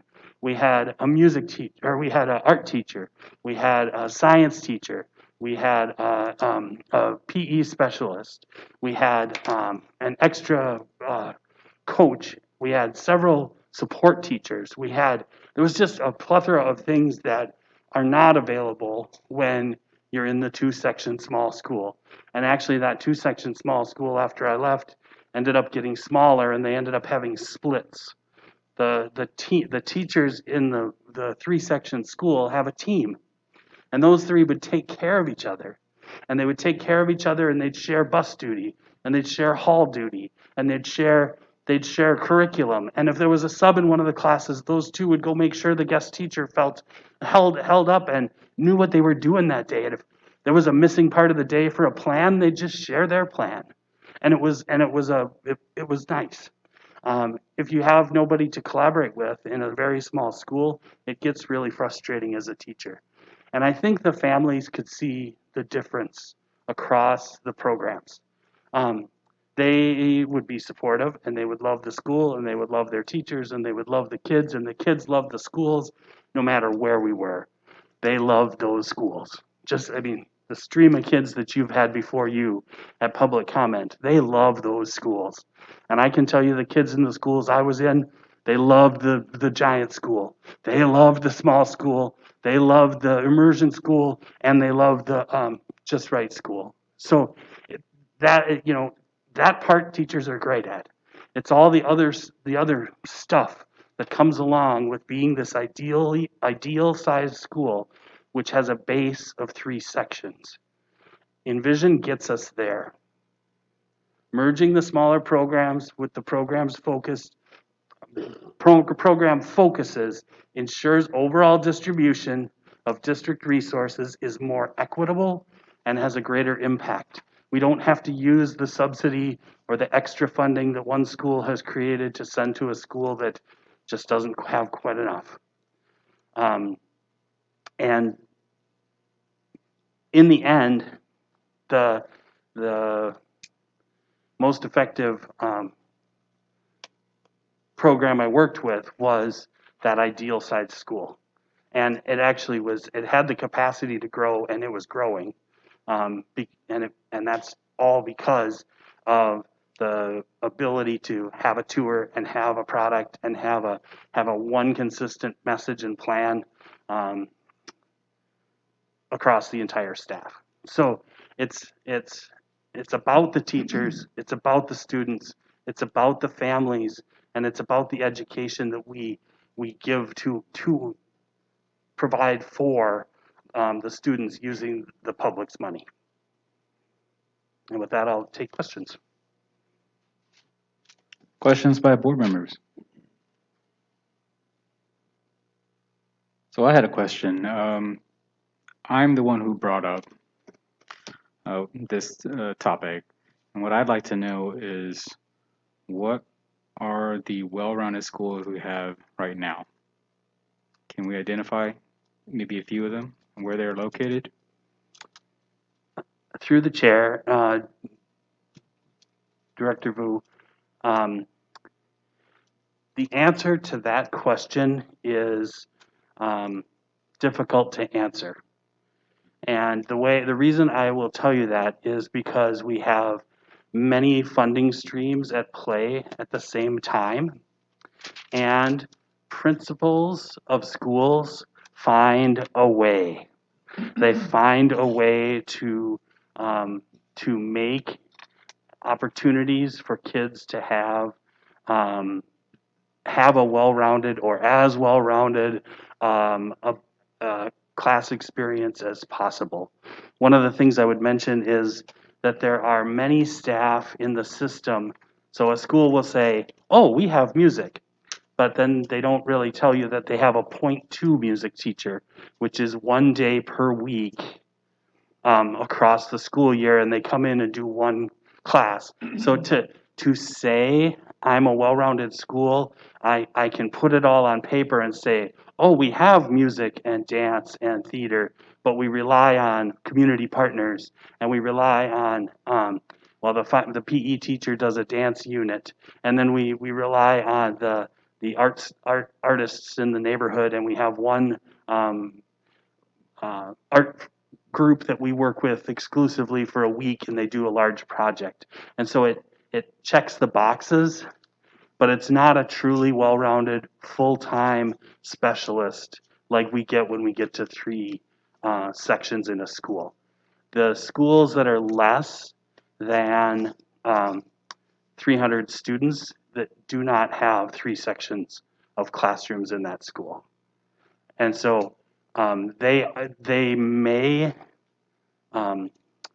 check the boxes of well-rounded, but to truly be a fully financed, well-rounded program, they are not. And so I didn't want to be putting a gold star by a school or not based on the information that we had. Because I think if you talk to the principals, they'd say, we put together a well-rounded program, we just do. And the kids need to know that they have a great school because they believe that, because they love it. We just know that with capacity comes greater teaming for teachers, opportunities for students with specialists that are full-time, and programmatic collaboration. And I don't know if I answered your question. I didn't bring that chart, I didn't bring that data because it does not exist in a form that I felt we could just completely share with you about the current reality at each of the schools. ARP funding has also led into that because we have something called job embedded professional development, where the teachers learn during the day. And as they're learning during the day, the kids have to go someplace else, so they go to a specialist. And those specialists were chosen off the well-rounded curriculum program. But as you'll see in Chief Schroll's presentation, the funds to pay for job embedded professional development go away in 2 years. So long answer to a short question, but it's very complicated. I think maybe Through the chair, Vice Chair Boo, one of the Executive Director Anderson talked about the programming side of well-rounded from an operational and I guess a technical side. One thing that may help you as well as other members of the board is that whether or not a administrator chooses a well-rounded, I think what we are collectively trying to say in order to that principal even have that option is that our goal is that every school, every elementary community school has at least 3 sections of kindergarten and or 300 students. Those are the kind of the benchmarks that you need to be able to get to the point where you can offer a well-rounded. And then once you get to that point, then you can decide whether or not what type of specialist you want or what do you want to offer. But you're not even able to have that discussion or make those decisions or have those options as an administrator if you're below what we called our extremely small or tiny schools or unsustainable schools is what we call them, refer to them. And we call our sustainable schools you'll notice they have enrollment at 300 or above or 3 sections. So those are the kind of different sweet spots, and we can certainly go through and give you the names of which those schools are right now, and we can have those for you by the end of the presentation tonight. But that, I see you coming on too. Chief Collins, do you want to add? Through the chair, thank you, Director Vu, for your question. If I could reframe and paraphrase what I heard Executive Director Anderson say.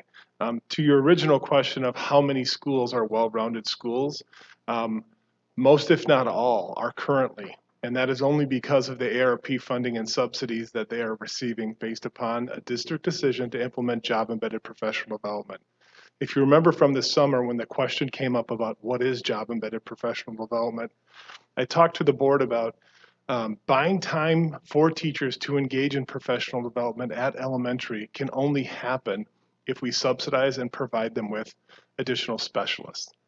Those specialists can provide those specific content areas in terms of providing those additional opportunities for students. That is a short-term solution in the context of the dollars running out. So I think from my perspective, supervising schools is a piece about what is guaranteed, what is viable, what is guaranteed, and what's going to happen by chance and choice. And so if you do not have the economies of scale and the ability to supplement over $10 million this year into our elementary schools, the likelihood of providing a guaranteed opportunity for well-rounded isn't going to happen. That's just the reality.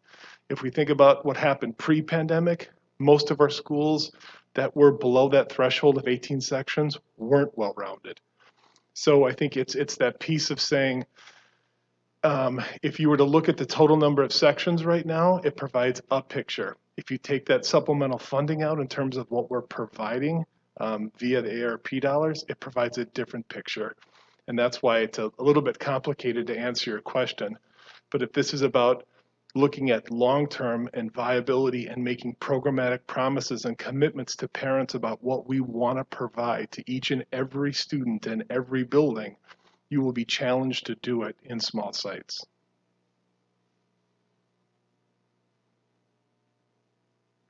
Okay. Chief Turner, you said that you would try to provide a list by the end? Through the chair, Vice Chair, but we could do that by looking at the current. Yes, we can do that. Okay, I just want to say that I understood the explanation that was given to me. I understand the threshold and the criteria, but I just can't get over the fact that we've identified these schools. Clearly, they are not well-rounded, right, in these proposals, but then we can't turn around and do the inverse. So I know that there are some schools that, without question, is well-rounded. It's not very complicated, and I just kind of want to know what those schools are. Thank you. Yes, through the chair, Vice Chair, who actually, Chief Schroller is going to share a chart that is going to give a list of pretty much all the elementary schools, and think you'll be able to see, but we will give you the actual names before the end of the meeting. Thank you. Any other questions by board members? Can I Director go Broderick. first? I just want to say that I share Vice Chair Vu's frustration with the inability to hear just a clear, concise answer to his question. But I'm going to ask maybe even another question that will be very difficult and complicated to answer. However, I think what we are engaged in the next couple of weeks is making a tremendous decision about a vote on a comprehensive plan.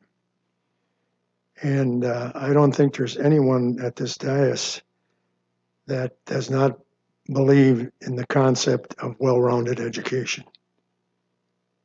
I think I can look right down, and I don't think anyone's shaking their heads saying we don't believe in that concept, and we certainly want that for every one of our students. We also understand very clearly, and Director Anderson, you explained this about the optimal size of schools and how much easier that is to provide a well-rounded education in an optimal size school. Once again, we're not maybe not rocket scientists on this dais, but we can understand that. The question I have really comes down to the decision that we're going to have to make on December 1st. And that is, does this plan that administration has brought forward to us address our ability to provide these two concepts, well-rounded education, optimal size schools, and at the same time increase enrollment and thereby lessen our economic woes? Because we're not voting next week on whether we believe in well-rounded education, and we're not voting on whether we believe in optimal size schools. We're voting on whether this particular plan that we're looking at and that administration is asking us to vote for will satisfy what we would imagine would be the ultimate mission of Envision SPPS. And I would like to hear anyone from administration or Dr. Gothard give a response to that question that I just asked. Through the chair, members of the board, Director Broderick. So a few things. One, I think a lot of the questions around the ideal size schools and those that are the inverse of, or the list of well-rounded schools, excuse me. I do think, Chief Schruel, I don't know if we just want to jump to that slide, but it really does share kind of a viewpoint of what we're getting at from funding. Now, what I will say is that I was very clear with administration to say 10% is the threshold. So please understand that by me giving them those guardrails, it really led to a more focused attention on a number of schools. Because by the chart that you're about to see and by some of the data that we've been presenting for years, unfortunately, I think that this could have been far more reaching than it actually is. And some of the goals that we have to reach for, of course, yes, it's well-rounded, but it's also to make sure that we can balance a budget and put forth our best efforts. And we are distributing a lot of resources through St. Paul Public Schools, no doubt about it. In fact, you might know that all combined, it's close to $1 billion every year. It's a lot. And if our revenue is generated by the number of students that we have and we have a decline in students, we have to make adjustments. And these adjustments right now are one of two things. One, we can continue to distribute our resources and do it in a way that keeps doors open, certainly keeps the schoolhouse open, but it does not provide what we believe are essential experiences for young people. At the same time, we have a chance to, and I'm hearing some of you say this as well, to truly engage with parents to determine and understand, what kind of schools they want for their children. If we're not currently offering them, that is the one of the questions. If they're leaving us, then why can't we create what they want here? I do think that we can get there, I think the task of doing that at a time where we are oversubscribed with space and don't have the resources to equitably distribute them really puts us in a difficult position. Impossible? No. But if not for the insertion of hundreds of millions of dollars in ARP funds right now, this again would be a far different discussion as well. You may recall this started far before COVID and far before, the need for ARP funds. So I don't want to say that we've scaled it back to make you think that this is easy or that this is far better than that other option. But I did present to administration some pretty specific guidance on how, to the extent to which I wanted Envision SPPS at this time to impact the district. And I wanted to minimize disruption. I truly did, because it could have been far more than what it was based on data. But again, Director Broderick and others, I do think that an upcoming slide will give a different picture of exactly what we're facing. And my question will, as I look at the oncoming slide, my question will still be, does this comprehensive plan, does this plan that we're voting on do the kinds of things that Superintendent Gothard just talked about? Because I did not hear that unequivocally that this is the plan that can help us move forward toward our ultimate goal, which is well-rounded education, which is more easily achieved by optimal sized schools.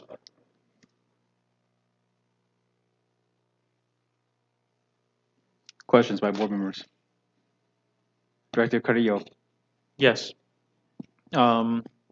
I'd like to talk more about consolidating similar programs, allowing for more effective use of resources in support of program focus. And I'd like to understand what type of analysis went into this, the thinking of consolidating similar programs. Because it seems to me that those two separate conversations are going on at the same time, which is a well-rounded education by subsidizing smaller schools. We obviously want to get away from the subsidizing, and we want slightly larger schools that ensure have a base of services, or figure out another way of finding revenue to be able to support the smaller schools, which we haven't found.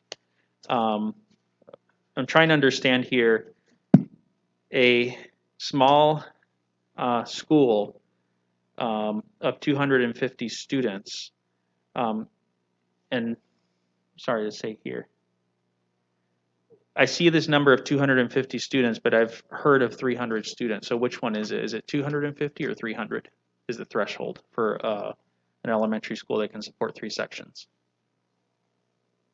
Through the chair, Director Krill, in order to support 3 sections, you need at least 300 students. 250, between 250 and 300 is, we would hope that they would be on an upward trend to get to 300, but schools under 300 have an extremely difficult time. When we say 3 sections, we really want, the goal is to get 3 sections across the board. So you have 3 sections of kindergarten all the way through 5th grade. Yep. And so in a 250 size school, you may have 3 sections of just, let's say, 1st grade, because there was a bubble for a particular year, but you still have a difficult time with a well-rounded program because your still overall size is so small. And so that's why the team has said 300 and or 3 sections. And I understand how attrition works in schools. It's very, very difficult to have a school with 3 kindergarten sections and 3 5th grades. That's practically impossible. They always usually end up in 2 because of the size of the classes and class size limitations. So I think I understand 300 students. I would hope that you guys would correct slide 17 to reflect that, because you're saying one number, but you're writing a different one. So if we're saying 250, saying 300, I think we're confusing people here. The other one is, so going back to the original conversation or question that I was having was targeting schools that are under enrolled to try to find out, a a new sustainable way to have schools that have more enrollment is not the same as consolidating similar programs that may share resources to be effective. Although I can understand if you have, you know, two small schools that have the same program that are nearby, you would combine them to form, you know, a larger school that can support that program. But I have one concern, which is this idea of consolidating similar programs gets taken to the extreme, such as the case of Wellstone, where the program gets moved across the town and therefore eliminates that access to a whole swath of our population, probably the majority of our population. So I'm a little bit baffled that we use this let's consolidate similar programs, but we don't do it across the board. Because if the plan was to consolidate similar programs, we would say, hey, let's target all Montessoris, where the majority of our Montessoris, and all sites that share two schools that have the same principal. And so we have a variety of schools that have two sites, you know, or two schools at one site, or our two programs at one site that actually are functioning fairly well, have high enrollment, have maintained high enrollment through, the pandemic. And so I would like to understand that SPPS Envision has come to a set of decisions that, while they meet the stated criteria, have essentially not, as Director Broderick said, gotten us to a point where we can trust that the set of decisions are going to get us to a place where our enrollment is going to grow. The programs that we have that are attractive to families are going to be and are going to endure, past a set time frame, let's say 5-10 years. And then the other one is, why can't we have an envision for subsidizing smaller schools and an envision process for programs? Why do they have to be together? Through the chair, Director Carrillo, I can, I think, start and we can, Glenn, I'd like to allow us some time for Trishul to go through. I think it's going to be extremely clear when she walks through the temporary nature of the ARP dollars that we currently have, as well as foreshadowing what our resources look on the horizon, that it's going to be vitally important that we look to leverage and support and share on our resources. So I'll let her talk about the fiscal piece of it.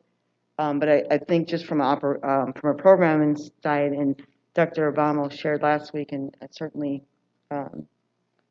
Executive Director Anderson and Chief Collins, please add. But we do see, in fact, that we get leverages and supports and a stronger program when we look at sharing resources. And in fact, that's the exact recommendation with the Hmong immersion program, and that and similar, the recommendation for Jackson is to move to another side of town. They are currently in the Frogtown area. The recommendation is to look at moving to the east side of our city.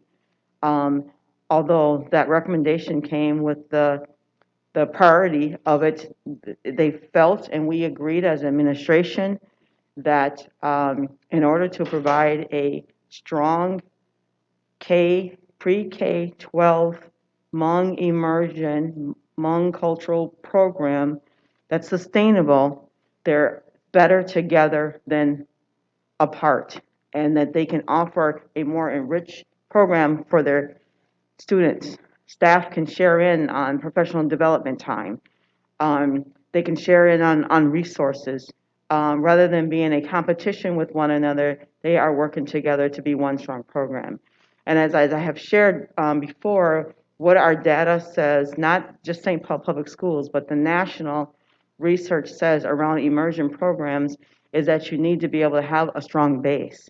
And so the recommendation that includes Riverview Spanish dual and Wellstone Spanish dual, it's a both and. So it's about, the first goal is with that recommendation is to create a sustainable pre-K through 12th grade, sustainable Spanish immersion program in St. Paul Public Schools. We have one dual, and we have one, right now we have two dual and one way. And so as you look at the key questions for all of the immersion, and you'll see that with the French, you'll see it with the Hmong, and we believe you will see when you look at the data with the Spanish. And it has been noted that that work group is not done. That's true. Although as we looked at the data around immersion, and I've shared before, not to be disrespectful to the Spanish immersion, Hmong immersion, French, Japanese, Chinese, it doesn't matter. What the data says is that you need a strong base.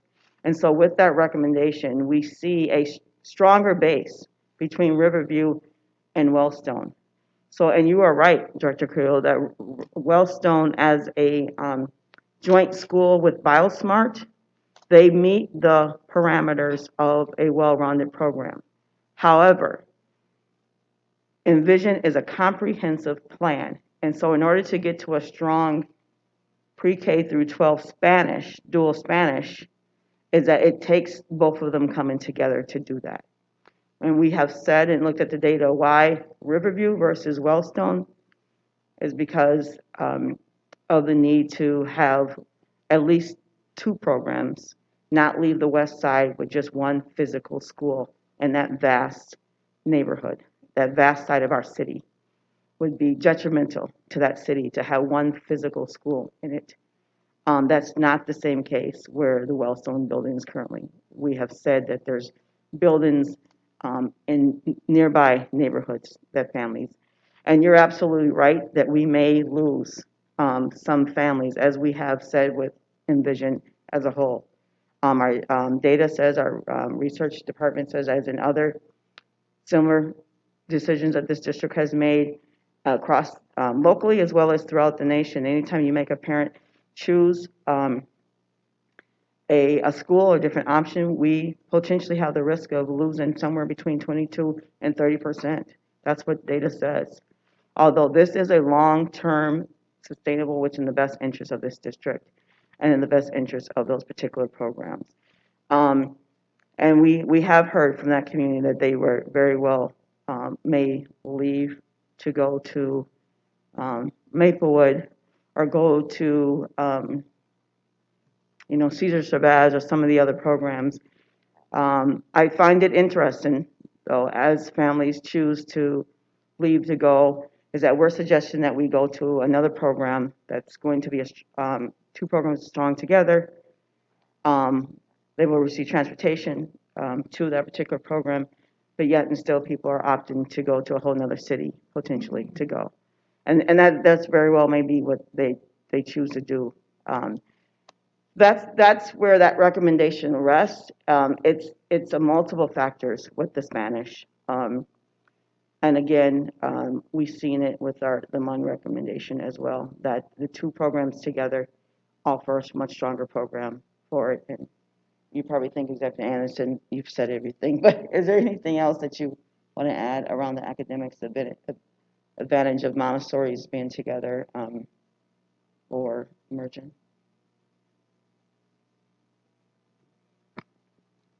I think you, through the chair, Director Carrillo, I think you've named all of the the outlining reasons why the programs, but there's also a community school program at Riverview that is one section of each grade level, and so those kids go to school together from the time they enter the school until they get to fifth grade every year in the same class, and the West Side has, that's their only community option.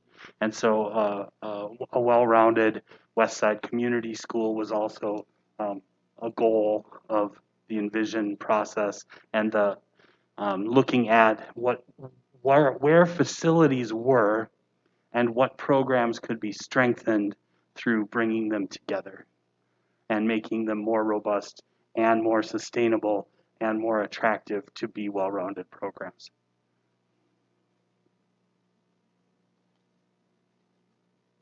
Before we move on to the next session, I'd like to take a break. Chief Turner, are you finished with this previous section? Yes. Okay. So time is 7:52. We will reconvene at 8:02. 10-minute break.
Thank you. I think we can get started again, and through the chair, we would like to just answer Director Ellis's question before we move on to the resource allocation, just before so we don't forget. But Chief Collins, the one about full service schools versus well-rounded.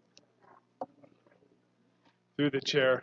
Thank you, Director Ellis, for the question. If I could just provide a little bit of framing for how I think we're thinking about that distinction between both. So first of all, also going back for a second, starting my career in St. Paul, working for an external nonprofit that actually facilitated and organized the vision of full service community schools is what my entrance into St. Paul schools was, prior to becoming and giving the opportunity to be a principal in a full service community school. So I would think about full service community schools in this context. There's a coordination of academics, social, and health services that are provided on site or coordinated through the school. And that is not only for students, that is for families, and that is for community members. So this goes beyond the opportunity of a student participating in an art class. This is about having St. Mary's Clinic or Smurls or Goodwill Eastersills or the Eastside Family Center being able to, again, have our schools be the beacon in that community and centralized site-based services that are an extension of our beliefs of how we want to provide resources to our families, but not necessarily employees of the district per se. So that's a vision of full service community schools. They look different based upon various different scenarios of available space in terms of what we can provide on site, and even current conversations about how are we asking families and getting perspectives from community about what resources and supports they may need. So it's a dynamic list that we're always changing partners in many of our schools in terms of what that looks like so we can be responsive. The well-rounded piece, again, I go back to the goal of what is guaranteed and what is viable in terms of what we want to provide programmatically for our students via as an extension of our staff. And so I think that's how, in terms of how I think about the difference in terms of what we're providing. There is a limited critical, there is a critical limit that exists within community. There's lots of people that may think, well, every single community-based organization wants to work in our schools. They do, and they're their own organization. So they have their own vision. In some cases where it is provide, like where we can optimally partner with folks, we want to do that in conjunction to provide those services to our families that may remove barriers that present themselves in terms of students or families fully engaging in our school education environment and curriculum. So the focus on the community school, as you said, it's academic and social and some other things, and then well-rounded is really our focus on academic. Through the chair, Director Ellis, yes, I would think about it in terms of what are those opportunities that we're providing for students that are guaranteed and viable through that child's pre-K through really 12 continuum. But in context for much of this conversation, it's been about what's happening at elementary. But there's that same context of what's happening in middle school and also how we want to provide those same opportunities and the spectrum of opportunities for students even through grade 12 and beyond. I just want to add this.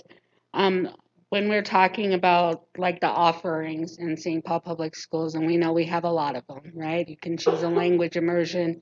You've got Montessori. We've got science.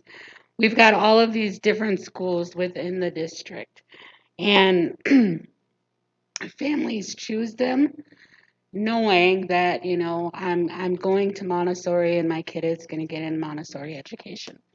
And what it looks like beyond elementary, that's a whole different conversation, right? Language immersion. If we're starting in kindergarten, then pre-K, then we imagine there's a path that gets us all the way to the end if that's where we want to go, right? And I think that if you're a parent looking at in St. Paul Public Schools, that can be really overwhelming. That can be really exciting. And it's also not exactly clear what all of that entails, right? And so I go into and I will just speak from my own experience. I went into Montessori going, I really liked pre-K. Like I really liked that that was a place that we could do pre-K, and if we really liked pre-K, we would stay there. And then it was, oh, I really like the way that this program is run, where your pre-K and kindergarten kids are together. And next year in pre-K, the class is 12 and 12. So you've got 12 pre-K, you've got 12 kindergartners. And maybe that number fluctuates a little bit, right? And then it's like, I think we're going to stay because I like that we're going to keep the same teacher and it's going to be consistent learning and you're going to get to like learn with this cohort of students. And like, I really liked that. But then there were things that I was just like, okay, so this school has music, but if you're doing music, then music would be done after school if you want to play an instrument, right? There's a music class, and the Montessori had these opportunities, right? So one of the reasons for staying past kindergarten, right, was that my son was going to have art and he was going to have music, and at one point he had science. And I was like, these are all the things that I remember about being in elementary school myself. And there are a whole lot more enrichments at Webster. It was Webster. I hate to break it to you, but it was Webster. And it had a lot of enrichment opportunities. I mean, I had pottery, there was jewelry making. I learned how to work cameras when I was in elementary school. We probably broke a lot of them, but we still got to learn how to use them. We had typewriters. I know, what is that? We had like the first computers that took up an entire table. And so I remember all of these experiences. And one of the things that I remember telling my husband was, I just want my kid to have fun in school. I want school to be fun because school was fun for me. And I knew that the more things he had access to, the more, and I wasn't thinking of it as well rounded, but I was like, there are going to be more opportunities for him to have fun because there are a lot of things happening here. But also visiting some of the other schools within the district, there are very distinct differences. And again, like I said, you had the light rail going up on University and that creating some issues.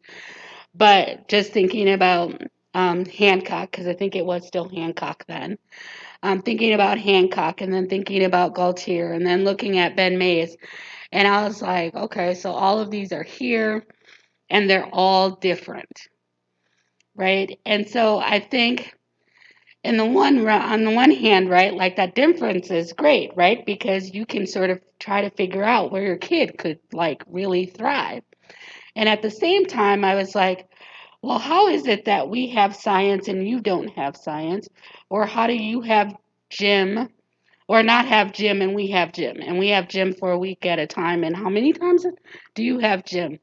And so I think that a lot of where the district struggles, and this is just overall big picture, right? There isn't anything that we can say that we offer consistently at each of our schools. Is that where we're trying to get to? Because again, a lot of the programs that we have in the district are different from school to school. So don't say like, well, you're in Montessori, so you also get to sample all of this, but you're in our community school and you sample nothing, right? And so are we trying to say that even though you're on this Montessori track, all of these things are part of an inclusive, well-rounded, and that's the same at the community school. And I know that we talk about just subsidizing is the base, right? But then what additionally are we trying to do to get to you're getting some of these things as part of opportunities for your students, for your kids too. Because programming and then what the district is just considering the base is very different. I'm picking a school for language. I'm picking a school for Montessori. I'm picking it because it's science. I'm picking it for these reasons. And everything on top of that is just like that's good. That's bonus. But you're saying it needs to be the base. So it's Montessori and everything else, which is the base. And I'm saying I'm not sure how we're getting to everybody's going to get what they're wanting at this program and the base. Like, how are we actually going to get to that? And just to say that we're going to merge or we're going to co-locate, we're going to try to figure some of these things out. It's not, there aren't enough pieces connecting here, making me believe that we're going to get there in the fall of 2022 or the fall of 2023. And I think that when we talk about all the work that happens after this vote, I still feel like there's some stuff here that's missing in the how I'm going to still get to this vote, because I'm still not clear how well rounded it is going to be in these programs that we're talking about right now that are on this list that we're looking at as part of this package. Because right now I'm looking at it going, if we took a couple of these pieces out of here, I'll be thinking I could think about this differently because I don't understand how this will work. And so we have a lot of options for families. And if you're saying that it's the base is this, the base really needs to be that. And we need to be really clear about what the base is when we're talking well-rounded. Thank you. Right. So I was actually going to ask us to go into tree rules, but I see that Chief Collins has comments. So go ahead first, and then because I think seeing the financial picture will help considerably. But go ahead, Chief. Thank you. Through the chair, Director Ellis, really appreciate hearing your full perspective in regards to kind of what your experience was as a parent coming into our system. I think we have to start from the basic premise of higher degrees of enrollment will organically allow you to provide more opportunities for students. That's the premise. That's how our budget system currently works. So higher enrollment equals greater opportunities. You referenced Montessori. Montessori throws a little bit of a curveball in that conversation because of the multi-age design. So that is a little bit different. That was intriguing for you, and I'm glad that we're able to offer that choice for you as a parent in terms of how that resonated for you, for your son, and for your family. I'm thinking about the context of, again, going back to at the core of well-rounded is we want to be able to offer an arts, a science, and phy-ed. So we also have to balance that with site choice and site voice. So I know that you were also involved at the PTO on a level at your son's school in regards to having voice and talking about what those options and what you value from that community perspective. And we want to provide that within limits. And so as we think about well-rounded, instead of making the hard choice of do we have science or do we have music, we want to be able to say that you can provide an arts. And now we can talk about, like, what does that music and art combination look like? What is it, as we hear the voice of teachers to say, let's have an art teacher because art is much harder to set up, to take down. I can drop the kids off there, and it's easier for me to integrate music in some cases into what that instruction looks like. The more students we have in our buildings, the greater opportunities we have to bring in specialists with that level of subject matter expertise of not only how to integrate it and work collaboratively with classroom teachers, but to provide that as part of your specialist rotation that every student would receive during the course of the year. But at the core, what it comes down to in terms of looking at the school that I know your son attended, they had consistent enrollment and they had increasing enrollment on some level. And so in that context, that affords you opportunities that you may not have had in the context of if we would have seen an enrollment decline. Then it's about options, about what we have to reduce. And again, it's also about a bigger piece of when you referenced other opportunities in your personal career, how we bring in other enrichment opportunities. Greater enrollment provides greater discretionary dollars, not only within specialists, but other things that we can provide to our students that may not be part of a specialist rotation, but that could be a strategic, hey, what are we doing for an artist in residence to come in and provide students with something because we don't have, maybe it's a music residence, and that would then, again, work collaboratively with classroom teachers and how we provide that across the entire building without having a quote music specialist, but we have an art specialist. So it's it's not a super complex puzzle, but it's a puzzle that I think every administrator and every building wants to provide everything that they can to the building and to the students relative to programmatic options. It's difficult to do if you're a smaller building because you have less choice and you have less options. So then the conversation becomes, what's the minimum that we want to provide? And then we focus on that instead of saying we can cover down on that and then how do we want to do that? So the conversation shifts building to building in terms of how they navigate that at budget season based upon how the dollars are allocated based upon our larger buildings versus the smaller buildings.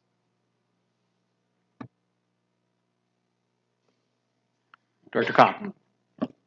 I just wanted to add a little bit to what Director Ellis said and build on what I heard Director Anderson say about his experience as a principal. I'm familiar with that experience of being co-located and what that provides. It's really simple. When my daughter started kindergarten, the program was co-located and there were options. There was art, there was a library TA, there was a family liaison, there was a gifted and talented kind of pull-out enrichment program, and I'm trying to think of the other things, but it felt, and it was still a smallish school, it felt like it had the things that, my daughter was happy there, her classmates were happy there, we never felt deprived, we didn't feel like we were losing things. And that was what that co-location provided, that just more students in the building. And so we had that co-location for a few years, and when we parted ways, and we had some losses before then. Didn't all happen at once, but it was striking. It's like if you think of like a pyramid, like at the beginning, it was like the wide base, and by the end, it was really what Chief Collins was talking about. It's like that really, what is the absolute minimum here? It wasn't as aspirational as our spirits were inclined to, and that's a really hard place to be. And I've been in almost now all of the buildings that are part of these recommendations, and I've talked to staff members and teachers and principals. And the thing we have to know, and I think those of us who have been in St. Paul schools a long time know this, is that those principals and teachers are not going to let you see how hard it is, because they want those students to come every day and have the best possible experience. So they're going to stretch, and they're going to strain, and they're going to go home and be exhausted. You have principals doing lunch duty, principals doing bus duty. We want principals being instructional leaders. When we bring it back to student outcomes, it's hard to be instructional leaders when you're trying to fill in all these gaps. And so I've had that, I know what that looks like. And so I appreciate Director Broderick's question, like, is this the plan? I think it is. Because what I know from my experience is when you don't have those things, it's really hard to recruit people to come to your school. It's a vicious cycle. You need people in your building to have things, but you don't have the things that make people want to come to your building. And so if we can start to decrease that, if we can make some movement between where those small schools are, and it's not going to happen necessarily all at once, but it will never happen unless we realign.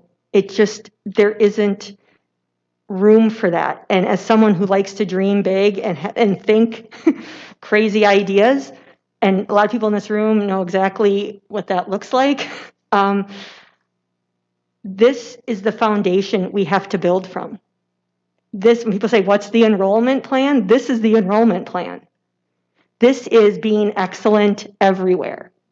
This is not getting getting music and art because you're lucky, because you happen to get on the list, that's not what this is. This is whenever you choose, however you choose, or if you come in and are assigned, that your kid gets these things. And I agree, like, the more we can define and describe that for people so they can be excited about it and know what it is, that's all to the good. But we are out of alignment in a lot of ways. And I think back in my own experience to patchwork decision making, things that happen kind of reactively, kind of just whack-a-mole, trying to fix things and solve problems just on the fly, that we can't do that anymore. And it's not because anyone was trying to do a bad job. We just ended up in a place where we were almost like running too fast, and we need to pause here, realign with our facilities, with our resources, with our strategic plan, and reset. And I hope that that means we build some dynamic new programs in the future. I'm really excited about the possibility of that happening. And I think that is more likely to happen if we do what is a hard thing here. No one up here thinks this is easy. I don't. We've all described that knotted feeling in our stomach, and those of us who've been on site visits when we're looking at these places, full of love, full of joy for these schools that have meant so much, and to take the responsibility we have for the health and well-being of this district and the students in it, and the opportunities that they will be afforded by the decisions we make. We take that seriously here. And so I guess that's all I wanted to say, but I want to say I appreciate my colleagues' questions as we continue to learn and work through this together. Where we started from on October 11th, which was, I think, just like 6 weeks ago, and it maybe feels longer, where we are now is very different. We have made a lot of progress. We have learned a lot. We have adjusted. We have added things to make this conversation richer and these recommendations stronger. And we still have 2 more weeks to go, and I know my colleagues and I are all committed to not wasting one day as we move forward to December 1st.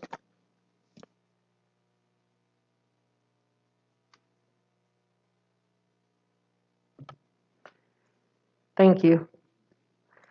Members of the board, the last section is around resource allocation and the American Rescue Plan impacts. So what you have before you, I'm going to take us back to March of this year when it was announced that we were going to be receiving about $206.9 million of American Rescue Plan funding, which is otherwise known as the ARP funding, or ESSER 3. That funding, the act was passed in March of 2021, and we had a timeline to spend it as of September 30th of 2024. So just 3 short years away. This funding came in with a lot of ties to it, and the ties meaning there's an approval process through the state of Minnesota, Minnesota Department of Education. The reporting requirements are federal, and they're linked to outcomes, and this is all being implemented through our new Office of Innovation. So with that, the allowable uses of these funds are to help meet that wide range of needs arising from the coronavirus pandemic. And that includes reopening schools safely, sustaining the safe operation, and addressing student needs. Not only social, emotional, mental health, but also the academic needs. And required under the ARP Act is we must reserve 20% of the funds to address the learning loss. So that's the overall guidance of the ARP funding. And as we move forward with the funding, I know the board has seen the proposal. We have submitted the application to the state. It has thus been approved. We are currently beginning the process of spending the first section of the funds that we have set aside for the current year. So as we go into the funding and just kind of break that down on what that means, the funding, again, just to highlight, is for the next 3 school years, which includes the current year we're in. What we don't spend this current year that we have allocated, that will carry into next year. And so we kind of carry that over and rebuild our budget and then carry it over to the last year and rebuild a budget. But again, that total pool of funding continues till the end of September 30th of 2024. We must make sure that we're all being mindful that these are temporary funds, that what we're doing with these funds produce outcomes, that they're helping boost the educational programs that we have at our sites. And we know that by what Craig was saying about the job embedded PD that we've added within the elementary sites, the WIN teachers. These are just some examples of areas we've added. And we've also added some other supports. However, there must be a plan for the long-term sustainability of what we're doing. So the other thing to mention here is we can't use the funds to reduce our budget shortfalls the next 2 years. That'll create a fiscal cliff for the district when we should be looking at what we're doing within our operations. So that sustainability conversation is ongoing for the return to a standard funding model, and that can be looked at in different ways. The big thing I think we all need to focus on is what is that funding model? Does it need to be standard? I think there's a lot of creative ways in the room. The past month and a half that I've listened in on these meetings, there's a lot of creative ways the academics and operational teams have come together to present information to you. I take all of that information from a fiscal perspective, and we try to crunch the numbers to get the best results for schools within the criteria we're provided. We're always trying to utilize the resources as efficiently, as effectively as possible. So the key to the ARP funding, again, is this is supposed to help boost what we're doing, but again, it's not long-term. It's not sustainable long-term. These are temporary funds. What is long-term is our enrollment, and what we're looking at in terms of our big picture right now is our enrollment has decreased 2,200 students since last October. So that has significantly impacted the funding that's available to our district. That cost of subsidizing has been passed on from the larger schools to the smaller schools.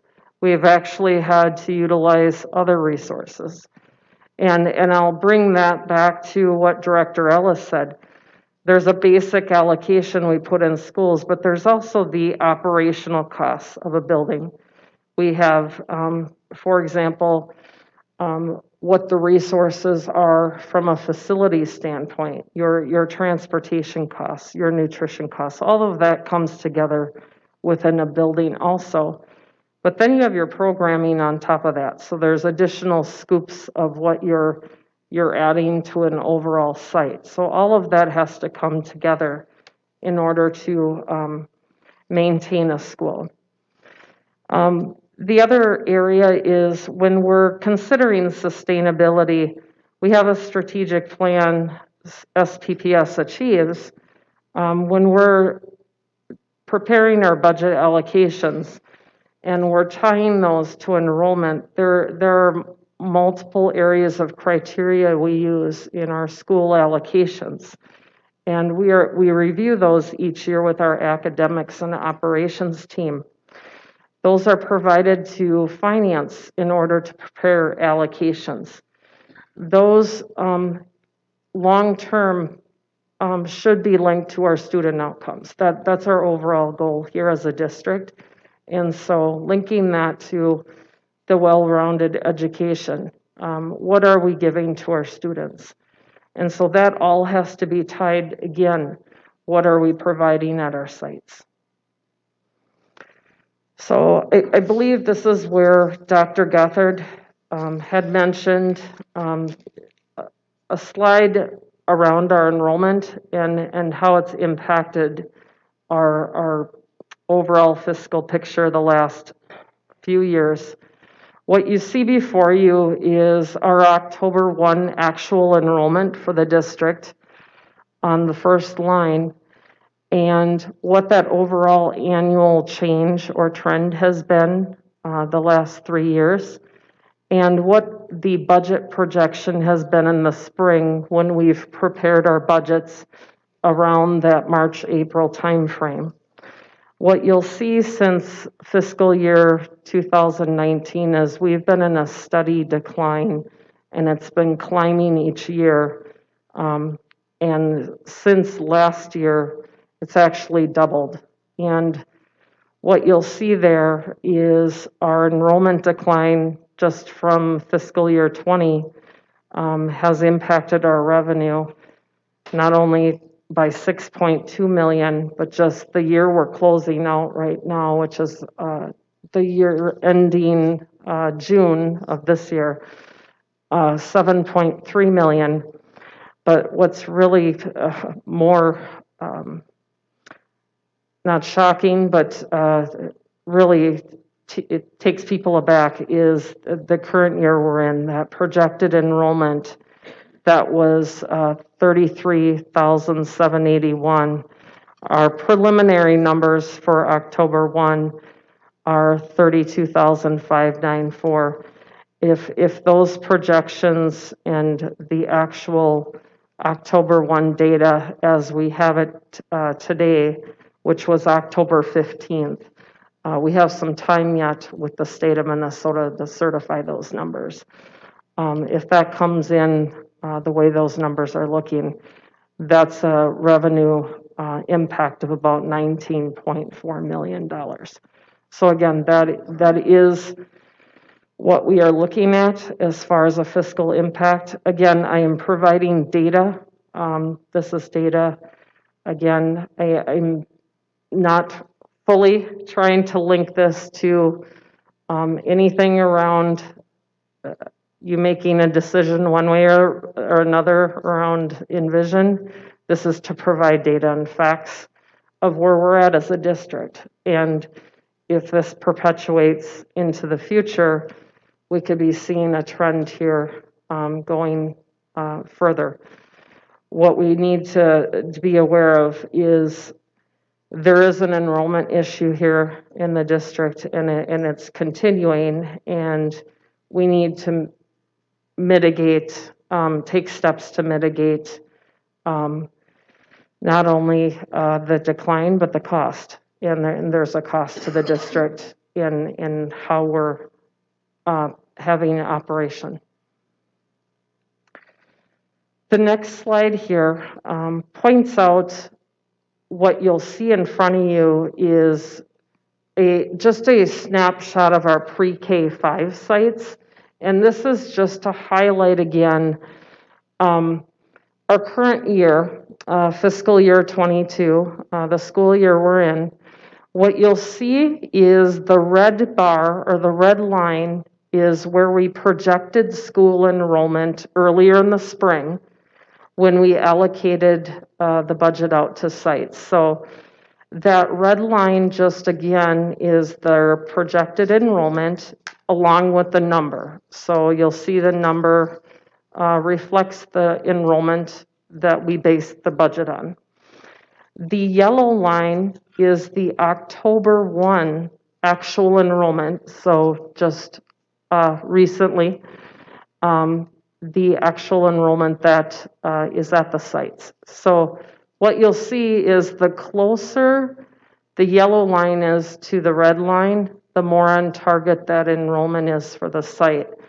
Those that are either above or below, there is an enrollment either decline at the site or If it's above the line, which I don't see a lot of enrollment above the line, there was an increase. So those that are further away, there are concerns that we are seeing large decreases or declines at the schools. The gray bar reflects a funding per pupil or funding per student at the school site. And what you'll see is over to the right, we have a pre-K 5 average funding per pupil. That's around $6,000 per pupil. So if you kind of just take your eyes across the chart, you'll see that there are certain sites that go way over that 6,000 per pupil. And those are sites that, to me, are red flags as a district, that they're being invested in for certain reasons. The cost to run the building or the investments in the programs are higher than that average pre-K 5 site. There could be programs that we're investing in, program articulation. And again, one thing to note here is this is excluding Comp Ed or Title I and ESSER funding. Those come with categorical or other demographics that we did not include for comparison. So we're pulling all of that out, the special ed, MLL, and other allocations. This is pure general fund to give you a comparison by site. So you can see some trends in some of our schools that are above that 6,000 per pupil on average. And you can also see that trend where that yellow bar or that yellow line is kind of an indicator for the district that there's something going on with enrollment also. But also looking at sites within the Envision plan that are indicators that enrollment is a concern. So you can see some on this graph. So again, this is again data, and finance prepared this just as another piece of data or another data point to be used for information. So at this time, I'm going to pass the presentation over to Chief Turner. Thank you, Chief Really. And this section, we will stop here in just 1 second to allow questions for Chief Shrill and others regarding the funding piece. But just wanted to bring this chart back in front of the board. You've seen this before. This is really, if we do nothing, I think if I were to say anything, I would end our overall presentation with really what Director Kopp started her comments with this last section. I couldn't have said it any differently, any better. The fact that it came directly from when Director Kopp was the actual parent at one of the unsustainable schools, she provided that timeline of other opportunities. And that's exactly what this chart is really saying, is that currently you have about 9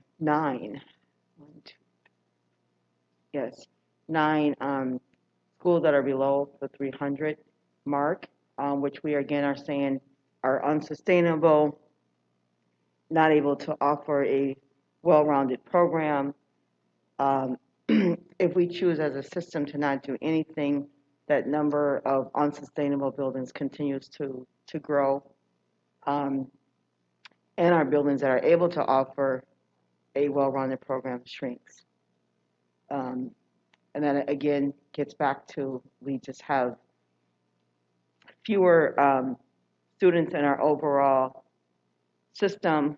And if we don't make some alignment now or self-correct, our problem doesn't get any better. Now, of course, that is assuming things stay the same. So we have heard the board share concerns with progress in monitoring, looking at adding a enrollment plan or some type of recruitment plan, so that these bars do not take that into account. Although with that, Chief Schultz stands ready to answer any questions specifically in the area of the finances, and we can take any other questions as well if you'd like to. Questions from board members? Director Kopp. I didn't have a question, but I just want to thank Chief Schruel for this presentation, and also a couple of weeks ago, a very long meeting to walk through some of these numbers and some other things. It's just really helpful to have your expertise and your focus on student outcomes. That came up in our conversation a lot, so thank you for putting together the numbers with our mission. Thank you. Any other questions? I just had a question again on slide 25 about the gray bar. I think Chief Schroll, you mentioned that there are a number of factors that could be impacting its adopted budget versus its enrollment. Can you say what maybe some of those factors are? Sure, through the chair, please, Chair Vu. What is taking place here is we have our projected or our budgeted enrollment, which would be the adopted in the red bar. So that is our projected adopted budgeted enrollment back in the spring of this year. And then the yellow bar is our October 1 or actual enrollment. And I believe that was a number that was finalized around October 15th. And then the gray bar is our budget that was adopted as and finalized with the board. I believe that was June 18th or June 19th this year. So that was the final adopted budget. And that again is our general fund. That excludes what is listed up on that slide title there. So it would not include Title I, Comp Ed, ESSER. We pulled that out for comparison purposes, just to kind of have a better comparison, because there are different factors that go into those allocations. And so we wanted more of a straight comparison for you.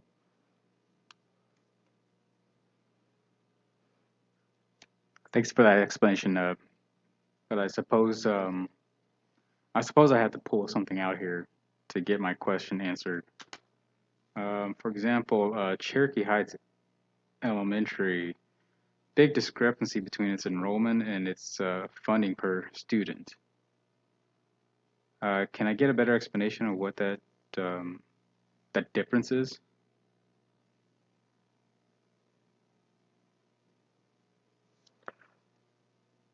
Through the chair, Dr. Rue, again, there's one of the reasons may be the additional allocations that we provide. I believe there's a Montessori program along with the school. I believe the community school, there's a different approach, and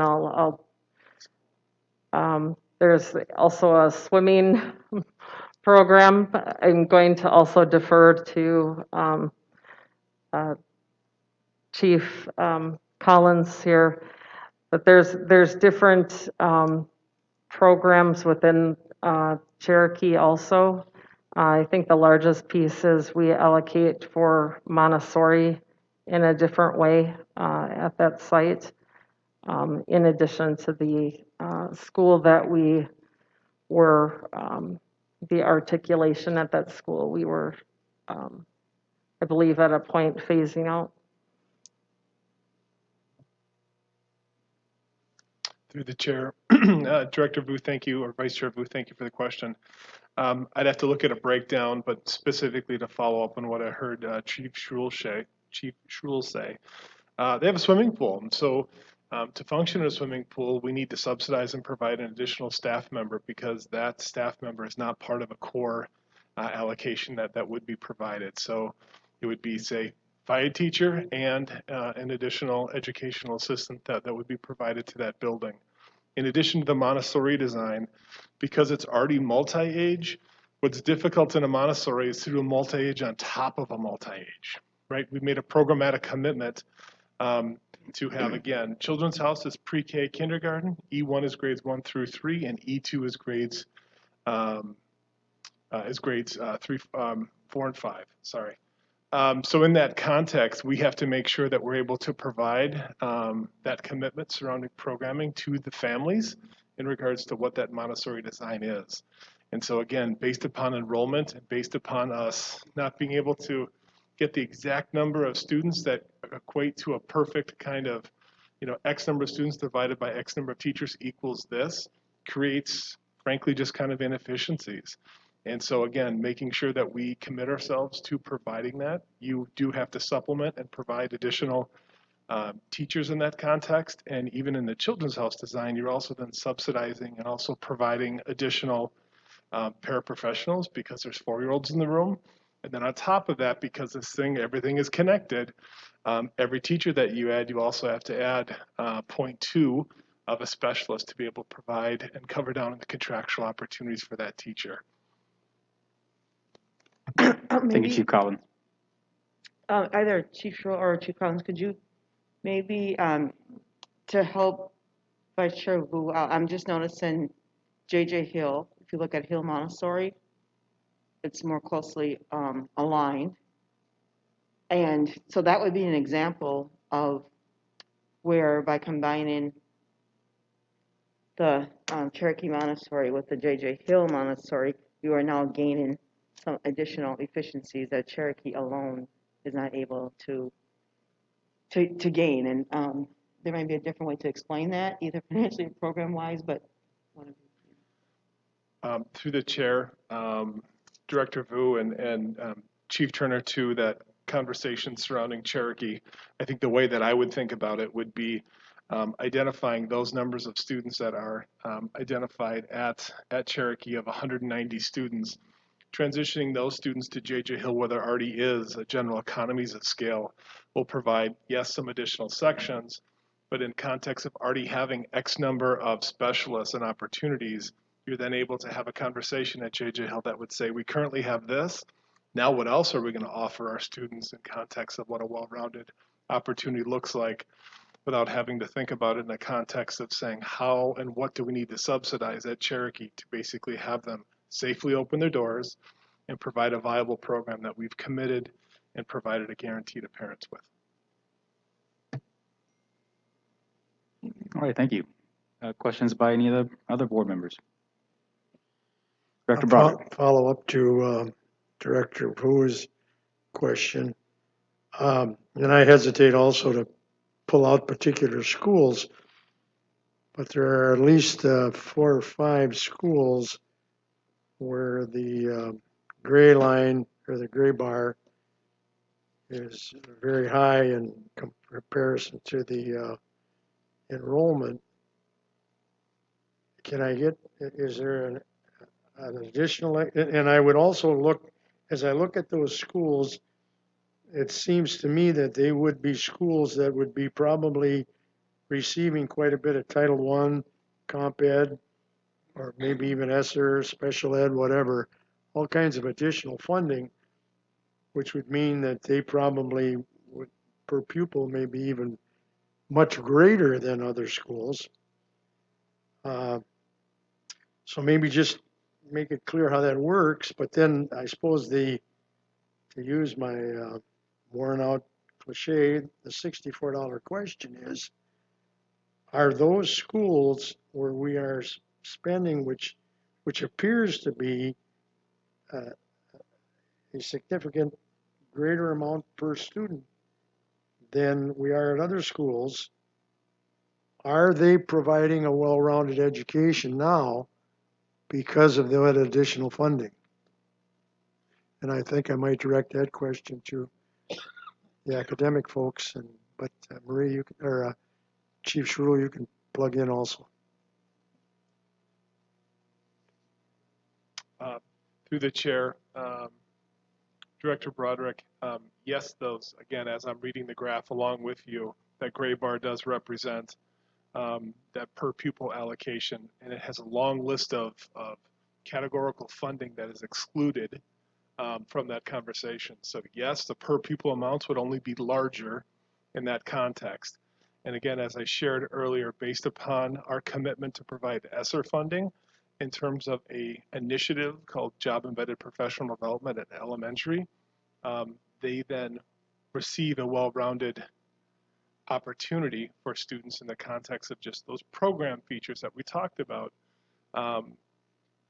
based upon short-term funding that they won't be able to continue into the future after that funding expires.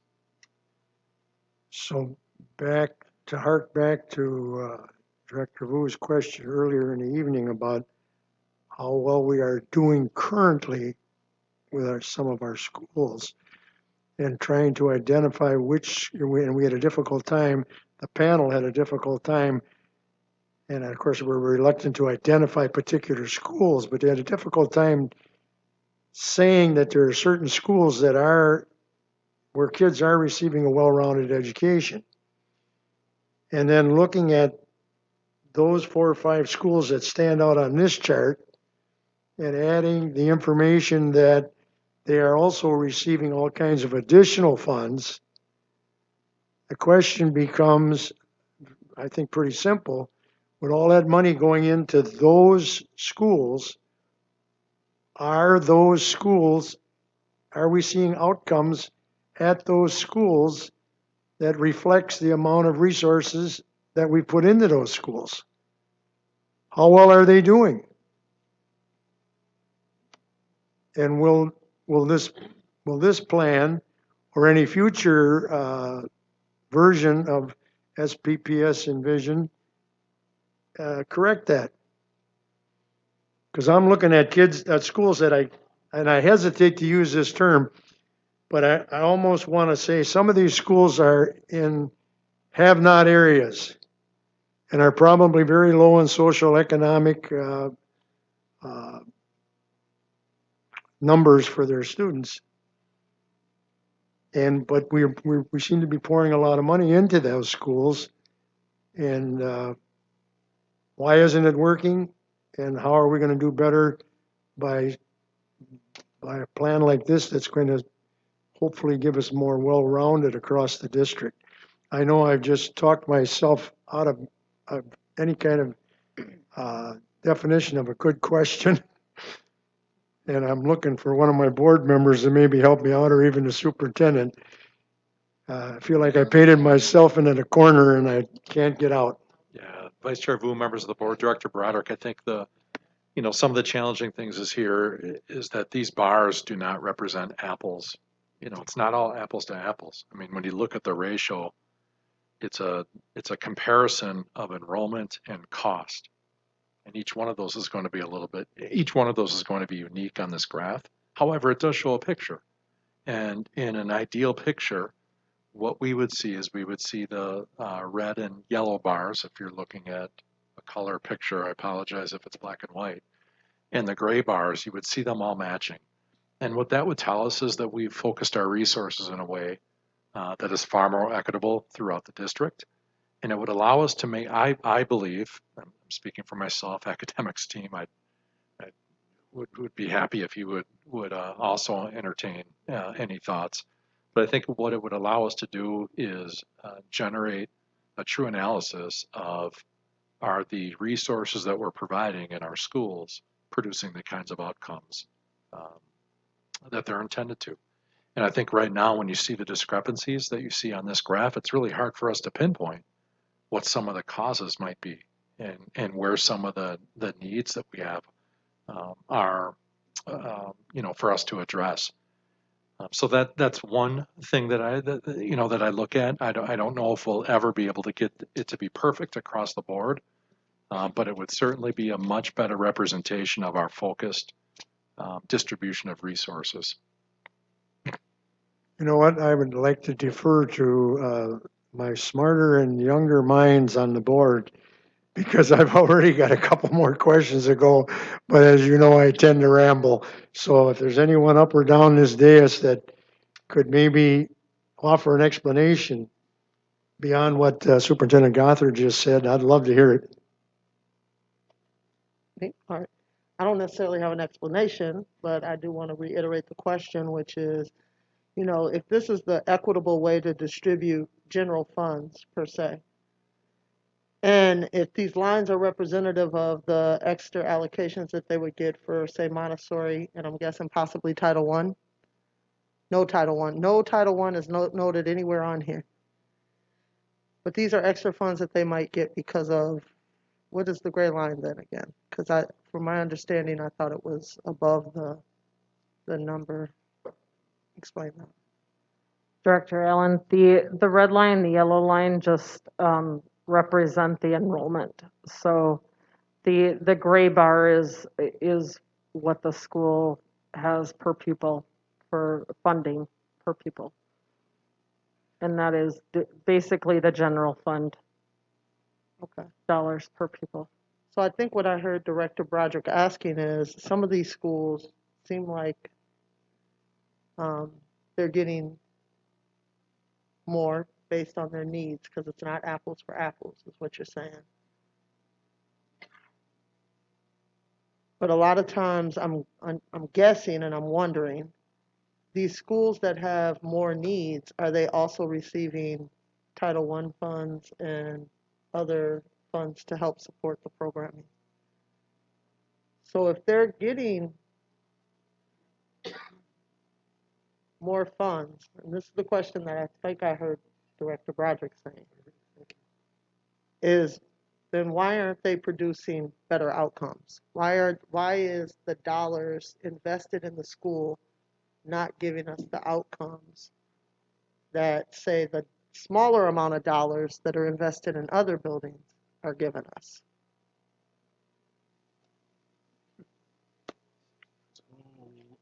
Through the chair. Um, Director Allen, to make sure I understand what I think I hear you saying is, or asking is, with the amount of money going into certain schools, additional, I would say, extra scoops of money outside of the general fund amount that we are talking about now.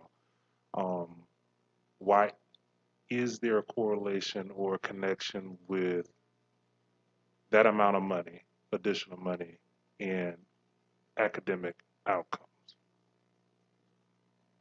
Is that correct? I think I know the answer to that question, but go ahead and answer. No. Is there a correlation? I just wanted to make sure I understood. The one thing that I will say is that we have not asked that question of any of the schools thus far. I will defer to my colleagues, but we haven't asked a question around the amount of money being received to a school and academic outcomes in the school. So to me, that would be a different conversation, but we could potentially get that information for you. I mean, I guess you could give me the actual accurate information, but I can probably, just by looking at our outcomes, and looking at our outcomes per school, right, I can almost guess which buildings are struggling. And my guess is, when I think about those buildings, those are buildings that are getting more Title I funds and extra dollars per student. And so I guess what I'm asking administration is, how come it isn't correlating? How come if this program works great in this space with these small amount of dollars, how come we don't have a program that works great in this space with a whole lot of dollars?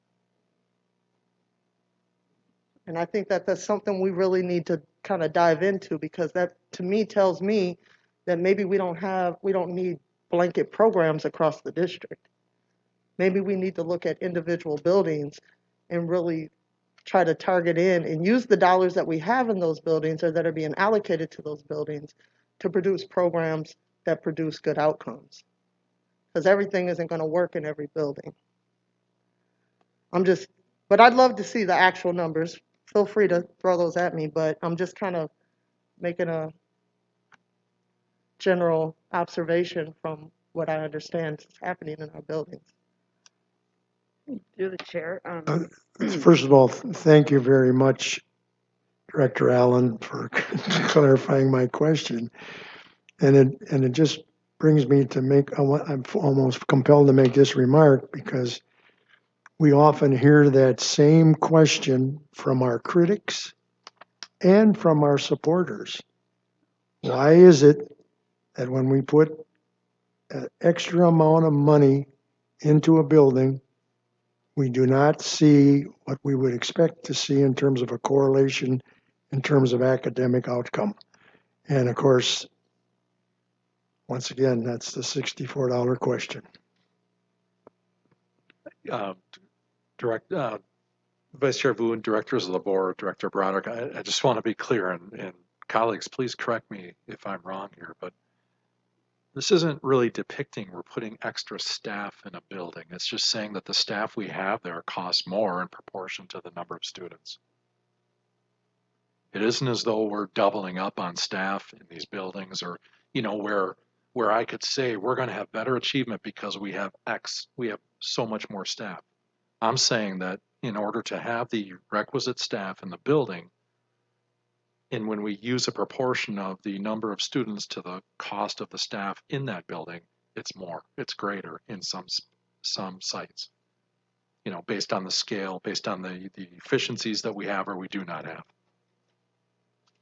to the chair, that's exactly what I was going to add what Dr. Gothard said. And I think this when we look at engaging and reporting, or we haven't quite thought of a name yet for the monitoring, but engaging in monitoring, you know, this actually might be a good baseline to begin to use, because what we like to see and hope to see is what Dr. Gothard had said earlier, is where there's alignment and touching between the yellow, red, and the gray bar. And the closer those become together is closer to ideal. And so it would be very interesting to see where we are right now with, for instance, Jackson and Failing. And when you put those two together, what that looks like as compared to what Jackson is now. When you look at Hamlin and Gautier. So again, it's attempting to do several things on this one graph. And so the comments are duly noted that maybe it's maybe a lot on this one chart trying to tell. But it's looking at the funding that it takes to educate a student at a particular school, and the amount of resources that we actually project to use, and then the actual amount of money that we actually use, or enrollment that we actually use. And so the more resources that we take at a particular, I guess I'll just picture Cherokee, because that's one we were talking about, that is considerably out of whack. We would expect to see that those resources would be closer to the actual cost of and their enrollment.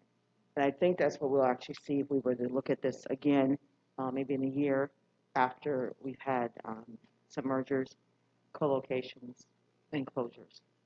So this might be one of the baseline charts that we can begin to kind of share some of the story and a narrative over time of what things look like. But we all know the more students that we have in a particular building, the greater leverage we have with resources. And we also know that the cost to educate those particular students in that particular building is smaller because it's spread over a higher number of students. So that kind of gets to your point, Director Allen, around why doesn't it work in all buildings? Quite honestly, if we could fit more students actually at Jackson, that one might look a little bit differently. But because of the size of the building and the nature of that particular program and what we're trying to do, you'll see that the graph looks very different, the situation very different for Failing. because of the size and the number that we're able to physically fit into that particular building. Um, I don't know if that helped any at all, board members or director of project, but. But I think this gets to what Vice Chair Vu was asking earlier today in showing us a well-rounded school. And I think you guys answered us by adding in, the ARP and all that. And I think really, like for me, what I'm really interested in is what were the outcomes for the well-rounded schools previous to ARP funds? And can that prove to us that if we provide well-rounded schools, that it's going to change our outcomes in these very buildings? Because I think some of these very buildings at one point did have enough enrollment to have well-rounded schools and probably had well-rounded schools, but what were the outcomes?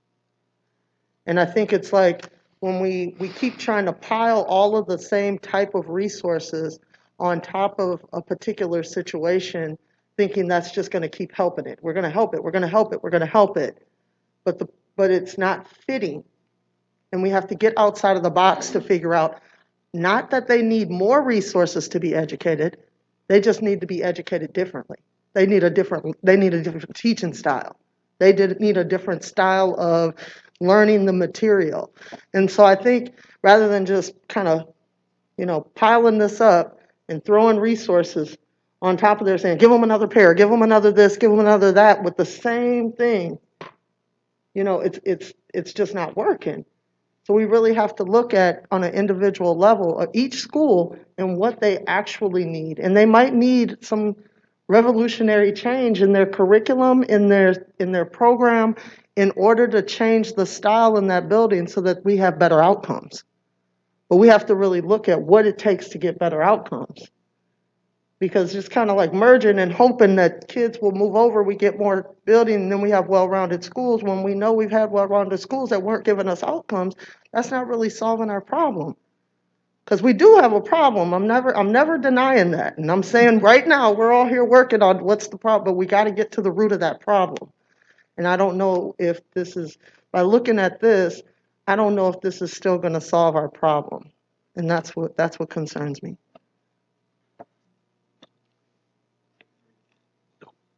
Was there going to be a response? I was going to give a response if that's okay.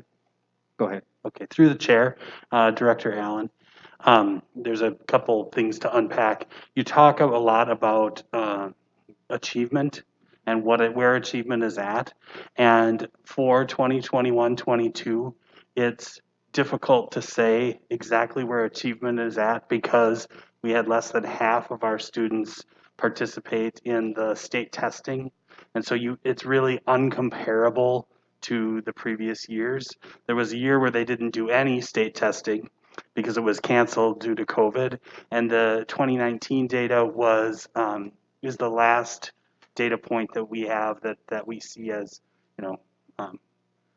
more normal would be the word. Part of the strategic plan that we have has always been improving the culturally responsive instruction in the classrooms. And that is about how we teach.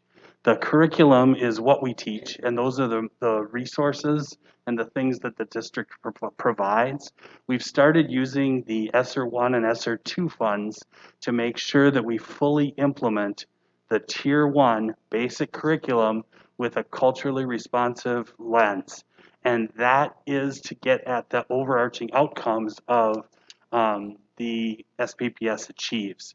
Envision SPPS is a part of that, in that if we feel if we can get buildings to the place where they have enough students to offer that well-rounded education, we can continue to have the programs that are going to work for kids as we slowly change our methods and we change our understanding of how kids are doing, and then we use those discretionary funds, which are the title funds and the other funds that they're not discretionary, categorical funds that follow the student.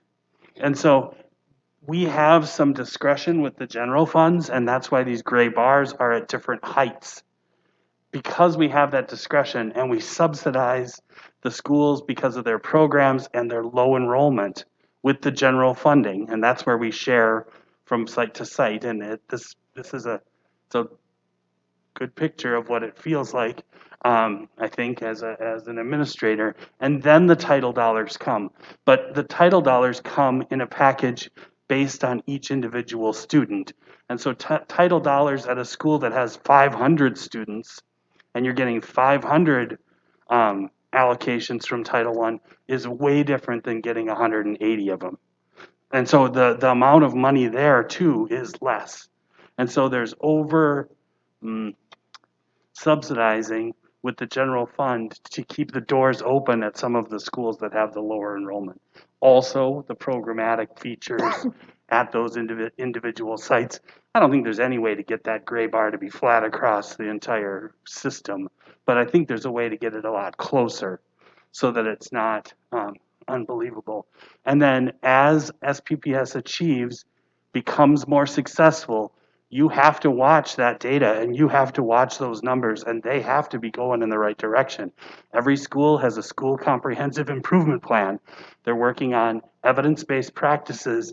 They're implementing those in the classrooms, and the accountability system is back to overarching SPPS achieves data and how we're doing on supporting our ELL students, how we're doing on closing those achievement gaps, how we're doing on supporting our ELL special ed. All of the different outcomes of SPPS achieves are the data we need to watch as we do this.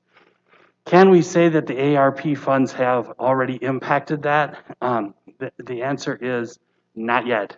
And the reason is we just started with the strategy in September.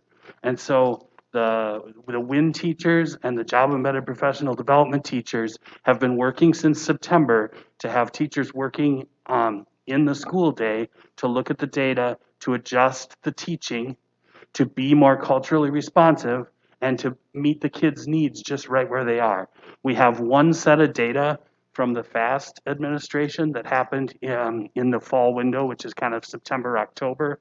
We're going to get more data come January when we do another administration of that FAST testing, and we want to see incredible growth and incredible progress, and we are seeing that anecdotally.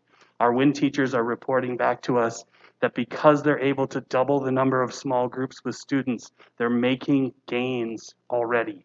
And so, like, I can't quantify it with a chart or a graph right now for you, but we're going to come back with the literacy team and the math team, and we're going to show you how this formative data is moving and where we're getting with every single school. So it's a yes and it's SPPS achieves, which is the overarching every day. Here's how we do business. Our pedagogy is culturally responsive teaching, and our implementation of curriculum is across every site, and we've got it, and we're getting there. And that we're using the ARP funds to get us there and give the kids the extra scoops. Does Envision guarantee that all those things will happen? I don't know. I'm not a visionary with that piece, but I know that SPPS Achieves does the right things to support teachers, to be that culturally responsive teacher, and to meet the needs of individual kids in their classrooms. And it's about community, and it's about understanding their brains, and it's about making sure that we have the right materials, and all of those pieces come together. And ESSER 1 and ESSER 2 and ARP are going to help us do that, and that we should see the needle move on achievement, because that's our job. And we're really in an achievement crisis when it comes to reading, honestly. And I guess I'm just super impatient with that, I guess, because I really need to see that moving faster. I feel like we're in an urban district and that the majority of our teachers should be urban teachers, and that just should be the natural flow of urban education.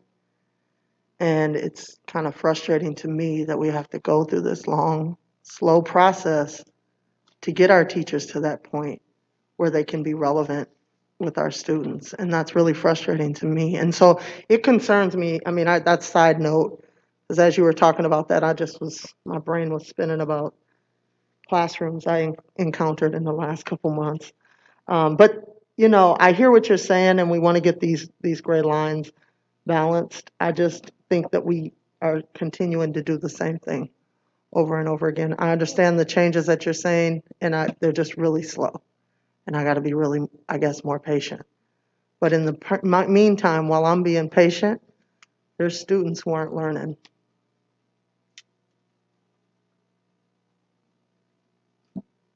Director Carrillo. Yeah, I have a question and then a follow-up comment for um, Director Allen's questions. The first question I have is the pre-K to 5 average. Is that something that we have a specific number on what the average cost per student is for this school year budget? And this is obviously without all the titles and the other allocations. Through the chair, Director Creel. Again, it's just an average of all the sites that you see on the screen or in the chart. So that's approximately like $5,300 or something like that. It's actually 5,999. So that's why I said 6,000. It's close. Okay.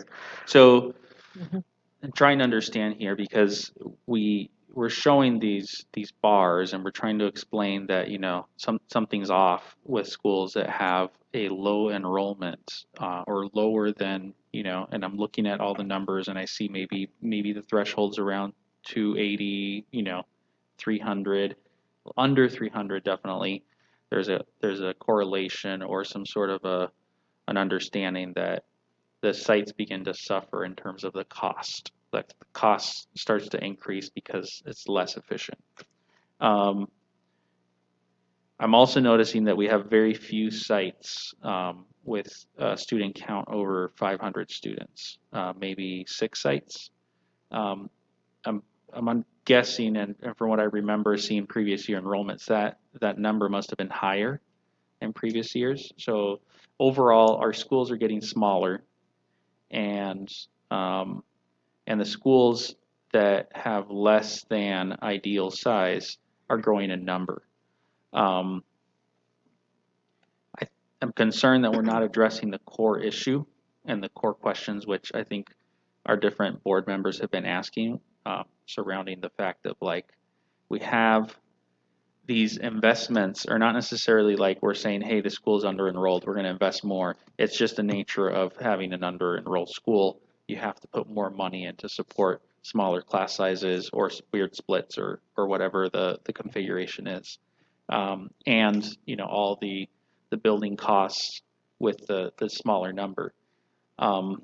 We look to continue this trend. Will be coming to other schools in the near future. And this is where I need to understand that this plan would articulate an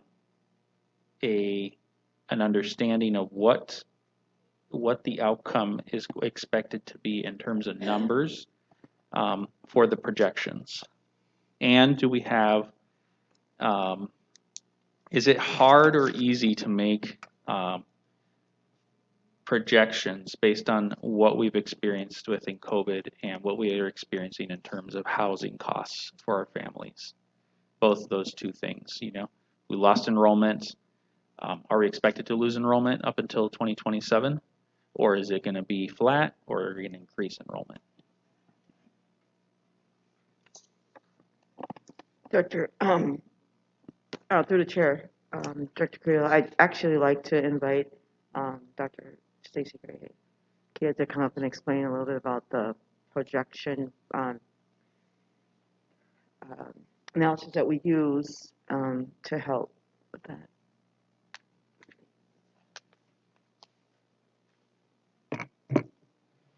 Through the board, Director Creel, our projections process involves a variety of methodologies, and we're coming off of a couple of traumatic years. We are building in that the impact of the pandemic is somewhat unique. But given our last couple of years of history, the projections will, and we're going through it right now, but we'll probably um, continue the downward trend. Mm-hmm. Um, Schools that have been decreasing or declining is probably will be projected to continue the decline unless they have been showing somewhat of a trend with their October 1 enrollment. Um, there are some kind of mitigating pieces to our projections, and one of them is the design of our virtual enrollment, uh, virtual learning schools Mm-hmm. at the elementary and secondary. So, in the event that they students would go back to their home schools and we would not continue a virtual learning school at elementary, that will impact the projections. In the event we continue a virtual learning school, that would decrease the number of students across the district accordingly. So the short answer is we're probably projected to continue our decline district-wide. Um, Individual schools will vary. Okay. So that leads to a question of, not really a question, but a follow-up comment on what Director Allen was stating. You know, the idea that we are at a point. It's almost like a crossroads, but I think the crossroads is actually a few years ago. Did we have knowledge of this trend where our fiscal year budget projection was starting to separate from the actual enrollment? Because it seems to be like, you know, in my understanding, a good budget projection usually gets within a couple hundred students of your counts. But when it starts deviating by over, you know, 1,000, there's a big concern there. It seems to be accelerating.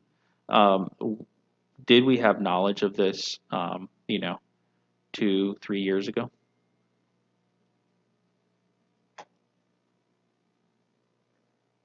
Through the chair, Director Creel, yes. Yes, this was part of our projections, our budget to actuals through the fiscal year. Again, for the fiscal years 2020 and 21, this is where we've seen the decline increase more rapidly. Mm-hmm. And probably unexpectedly too, right? If I could also add, excuse me, Director Creel, I just thought I would add to this conversation. Dr. Grayachea, I don't know, about a month ago now, I think, presented as part of some class size discussions we were having, kind of took us through the timeline of that enrollment as well. I think it'd be helpful. We don't need to review that tonight, but that might be helpful for board members too. Several events in there that were unpredictable in terms of their impact as well, and I think we're going to continue to feel that as well. Mm-hmm. Another, I guess all these questions are coming up to me right now. If we were to enroll pre-K students, would that actually change these allocations or fundings, you know, or are they actually part of the how do you call it, categorical fundings? Through the chair, Director Creel, maybe I should allow Chief Schroll to answer the question officially. And then I'd like to comment on that. But from a financial position, can you share a little bit about pre-K funding? Through the chair, Director Creel, initially if we enroll pre-K students, they don't generate funding unless the pre-K students then go on to become kindergartner in our sites. We do have voluntary pre-K seats that do generate some funding for the district, but again, those seats are allocated through the state. But again, the pre-K program is funded through our referendum. The cost is around $7 million through our levy. Okay. And through the chair, what I was just going to add there, Director Creel, along with that, the opportunity to be able to have the physical spaces to welcome um, pre-K helps to be able to create a base to enroll or recruit from. So the ideal is to um, welcome those students in our physical spaces at St. Paul Public Schools, early childhood or pre-K children. So therefore, that with the hopes that we would be able to recruit and support continued enrollment throughout the district. Um, Whether or not what that funding will look like when it actually comes, that will be determined, next months later when we actually receive the students. Okay. So I just wanted to end with, I think that the pre-K question is something that's very important and undefined too. I've heard criticism from our community around the hub program, and I'm not in any way criticizing it myself. I'm just repeating what I've heard, and I think it's maybe a question that needs to be addressed, which is we potentially create these hubs that will then lose the students to a myriad of options rather than having them, at a specific site where they get to know the culture of the school, get to know that family, and then naturally move on to the next step, especially in our community schools. That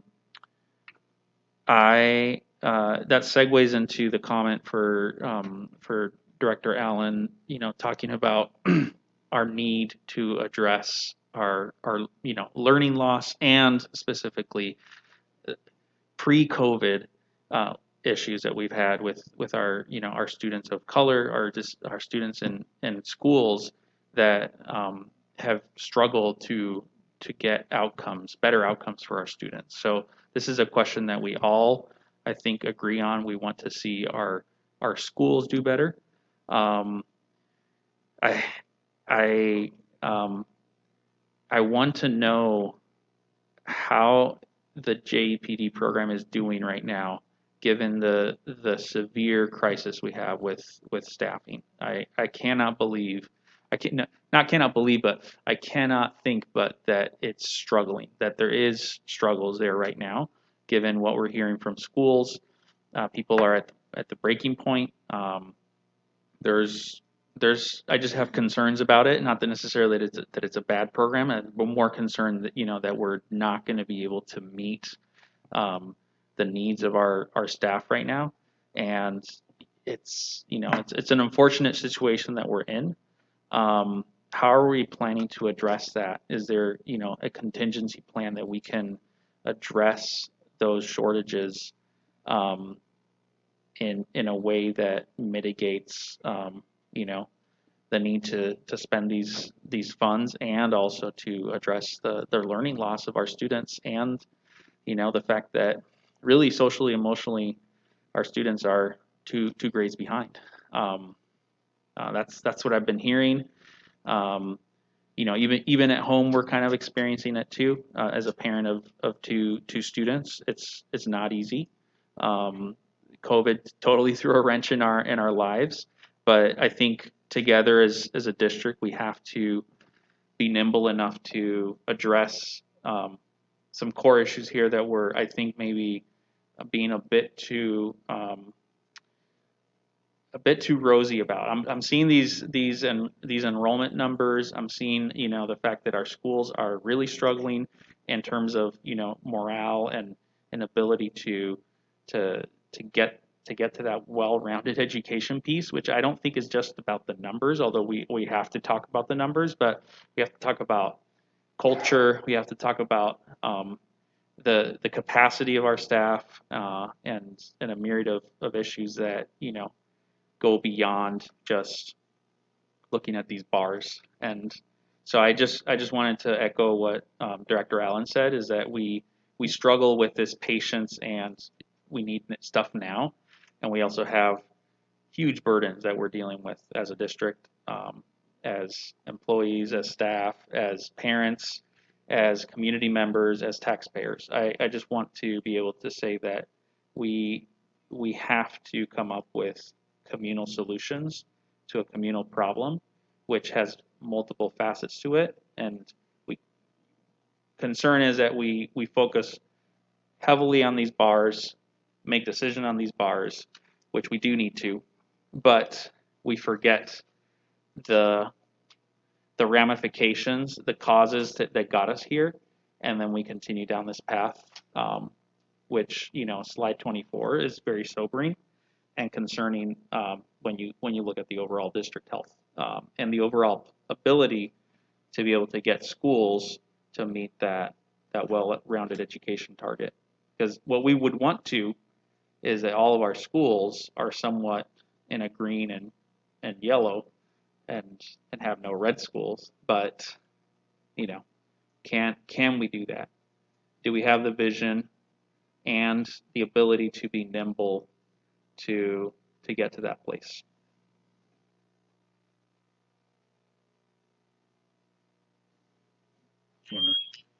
Sure.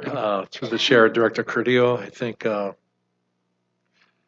there's a whole lot in there, and it is way bigger than Envision. You're correct. I'm not speaking for you, but that's how I feel in terms of everything you just shared. Let me just go right to it, though. I mean, we can have all the money in the world. We can have all the best research-based, evidence-based ideas in the world, but without people, we won't accomplish it. And not only are we lacking in people right now, but the people we have are tired. They're overworked, and it hasn't created the kind, we don't have the kind of culture right now, you know, that I think was conducive, or that is conducive to how we implemented and set forth on this plan. I'm speaking about ARP specifically. Pretty bold. I mean, when you have $200 that you have to spend in 3 years, I'm sorry, $200 million that you have to spend in 3 years. You know, we had some really bold aspirations, and I don't think any of us, again, I'll go back to July 1st. I think Ramsey County had 4 cases of COVID. Today, more than 250. So we definitely have to adjust to make sure that we can support our staff. We have created some tier 2 sub help. It's not the be all end all. It is not the solution. It definitely helps. We're also looking at adjusting some of our professional development to provide staff some time. How good is PD going to be if staff are not present mentally or physically? You know, so those are all things that are real. At the same time, I know that I'm not going to be able to come back to you and share achievement data with you and have you say, it's okay, Joe. That's not an option either. So as a leader, I have to very, very intentionally and strategically try to understand that tipping point and manage it to the best of my abilities for the district as a whole. You know, there's a whole lot going on. You all know we're both getting some of the emails from staff. It's really hard. We have not stopped brainstorming ideas. We have not stopped redirecting support, and that will continue. It absolutely has to. So I think the questions around achievement are real. I think Executive Director Anderson began to share with you some of the results that we do have. We'll look for additional snapshots like that we can bring back to you. Again, I do think it's going to take us some time to establish any kind of standardized test type trend, just because of what the last 3 years have been. However, I do think that we have other measurable outcomes, both in the ARP plan, in the progress monitoring we're going to do, and in SPPS Achieves, that will give you some indication of success that we're seeing, or areas that we know we have to improve or that we haven't improved.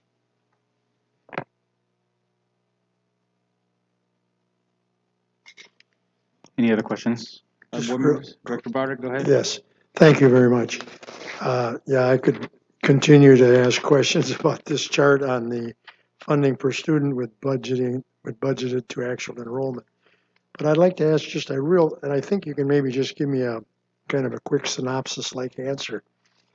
But on one of the slides involving the American Rescue Plan, allowable uses to help meet a wide range of needs arising from the coronavirus pandemic, including reopening schools safely, sustaining their safe operation, and addressing students' social, emotional, mental health, and academic needs resulting from the pandemic.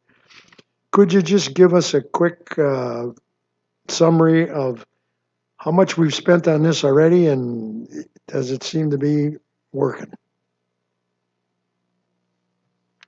Through the chair, Director Braddock, we just had our plan through the Minnesota Department of Education approved, so very little, if any, has been spent.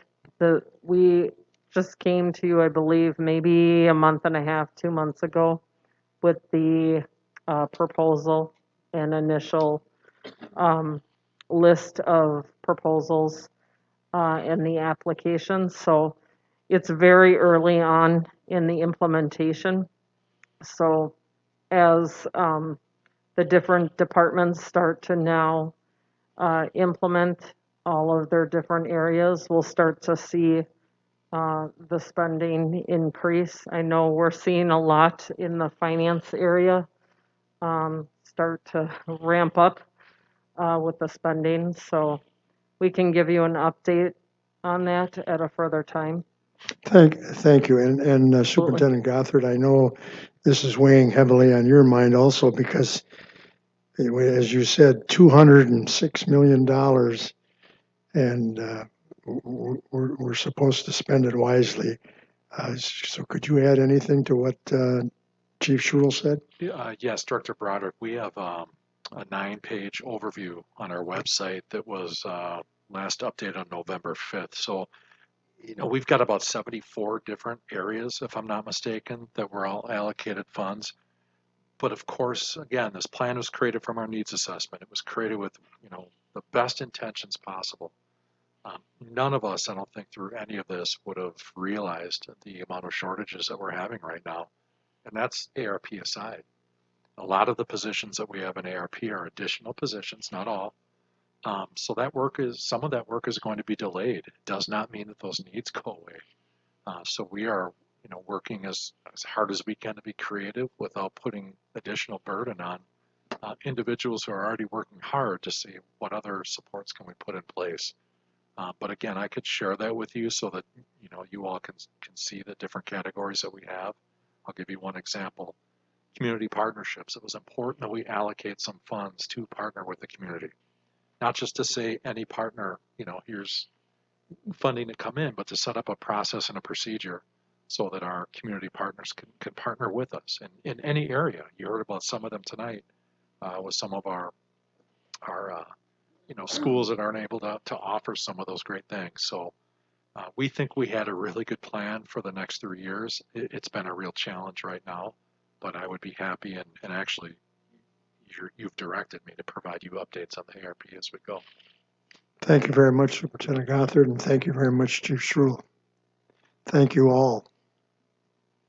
All right, any other questions by board members?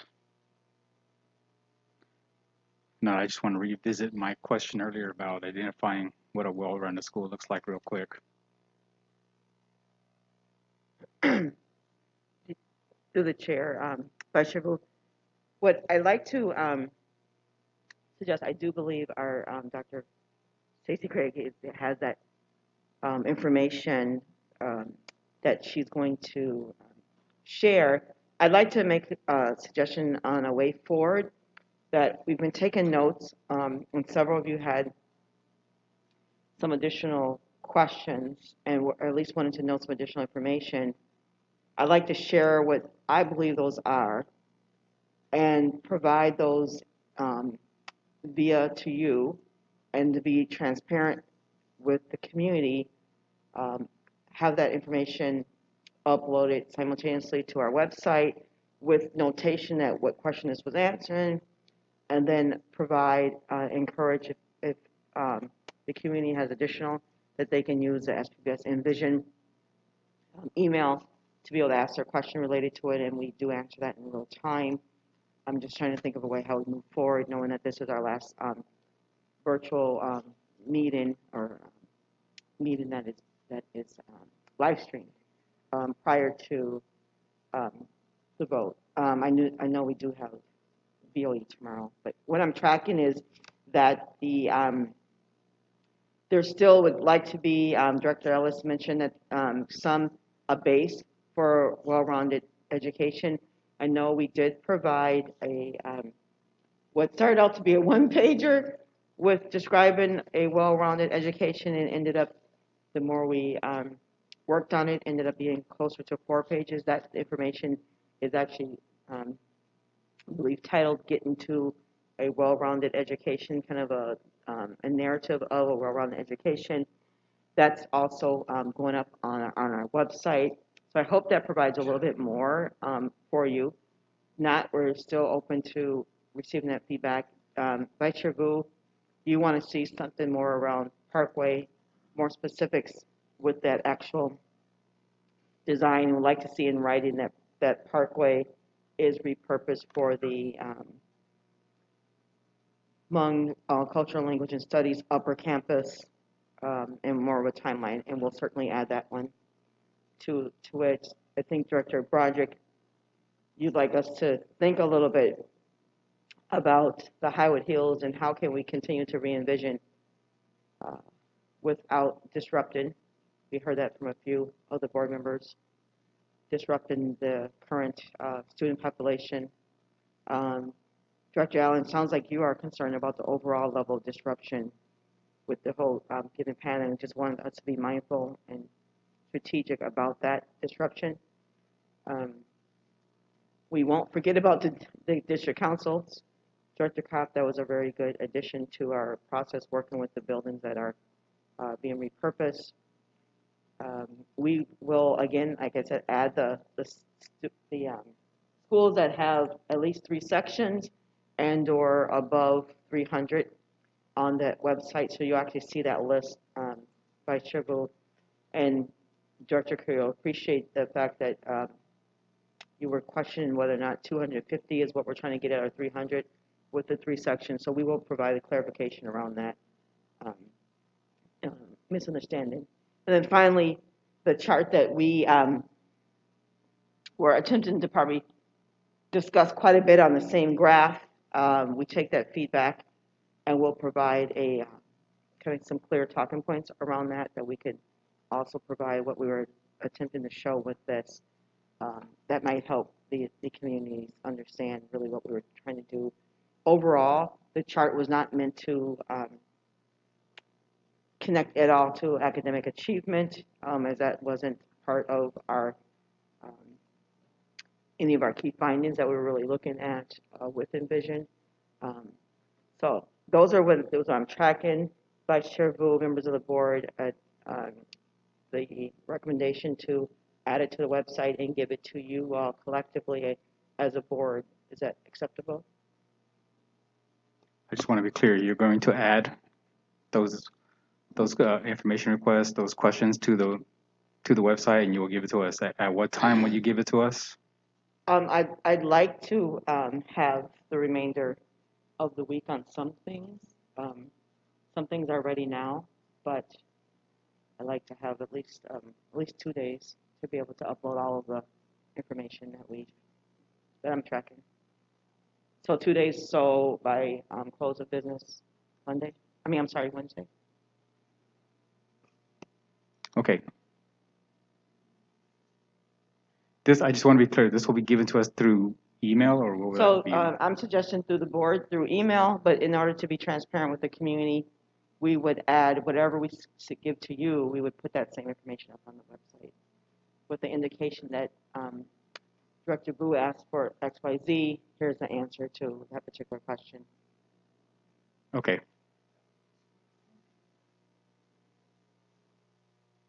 All right, I just want to revisit my question again. Is that going to be answered? Yes, it is, and thank you, through the chair. Dr. Gray, he had just actually texted and said she's almost done actually with that. She's just reviewing to make sure that there aren't any errors with the numbers. So that one we can actually probably upload this evening and give that to you. And that was what you asked us to work on, is school enrollment and the name of the school. And that would provide the baseline to understand that those schools have are have the option to be able to offer the well-rounded education. It doesn't tell you or guarantee what Executive Director Anderson was talking about, like what are they actually providing. I think you received that information earlier, but it gives you the baseline to say that if a school is either at least 300 enrollment and or has 3 sections of a grade, they should be positioned to be able to offer what we are calling a well-rounded education. All right, appreciate that. All right, any other questions by board members? Just real quickly, right at the onset of the meeting, Director Ellis and I were asking about LEAP, and I don't want to put words in Director Ellis's mouth, but I think part of our questions were about whether that would be possible to have some sort of alternative to actually discontinuing the program, and maybe but being able to maintain that program, which has been so successful for so many kids for so long, maybe at a different site or on a smaller scale. Would there be any possibility for options on that? Through the Chair, Director Broderick, I'm sorry, that was one of my big notes I missed. So I duly know that was one of the action steps that we agreed to do early on. So that will be added to the bullet points and the question that you all have and how we will respond as an administration team. All right, thank you very much. Superintendent Gothard, anything, closing remarks? I will yield closing remarks, Vice Chair Vu. All right, thank you. As a reminder, on Tuesday, November 16, 2021 at 6:05 p.m., there's a regular board meeting of education, beginning with public comment at 5:30. Please review the audio stream link online at the board website, www.spps.org/BOE. Please also view the board website for updates or to be added to the mailing list of public notices. Please contact our board secretary. We invite members of the community to submit public comment to the regular meetings of the Board of Education through: 1, leaving messages with the board secretary at sarah.dalkey@spps.org or by calling 612-434-1105. That will be compiled and distributed to board members. Or send email statements to the Board of Education email at sb.members@spps.org or by submitting comments via online public comment input form at sps.org/BOE. That a motion to adjourn. Do I have a second? Wait a minute, hold it. I have one quick thing, and that is this. I would like to compliment Chair Foster for being here tonight because she showed such tremendous courage and strength coming off of that serious medical problem. COVID is something that has hurt us all personally, and I want to compliment you on your good old-fashioned toughness. Thank you, Chair Foster. I know that wasn't a motion, but I second that. I second that. I So, third it. I fourth The it. motion, by the way, to adjourn was seconded by Director Ellis. Vote, please. Director Kopp, Yes. Director Cadillo, Yes. Director Ellis is yes. Director Vu, Yes. Director Foster, Yes. Director Broderick, Yes. Director Allen, close us out. Yes. Motion to adjourn passes 7-0. Time is 9:54 and we are adjourned.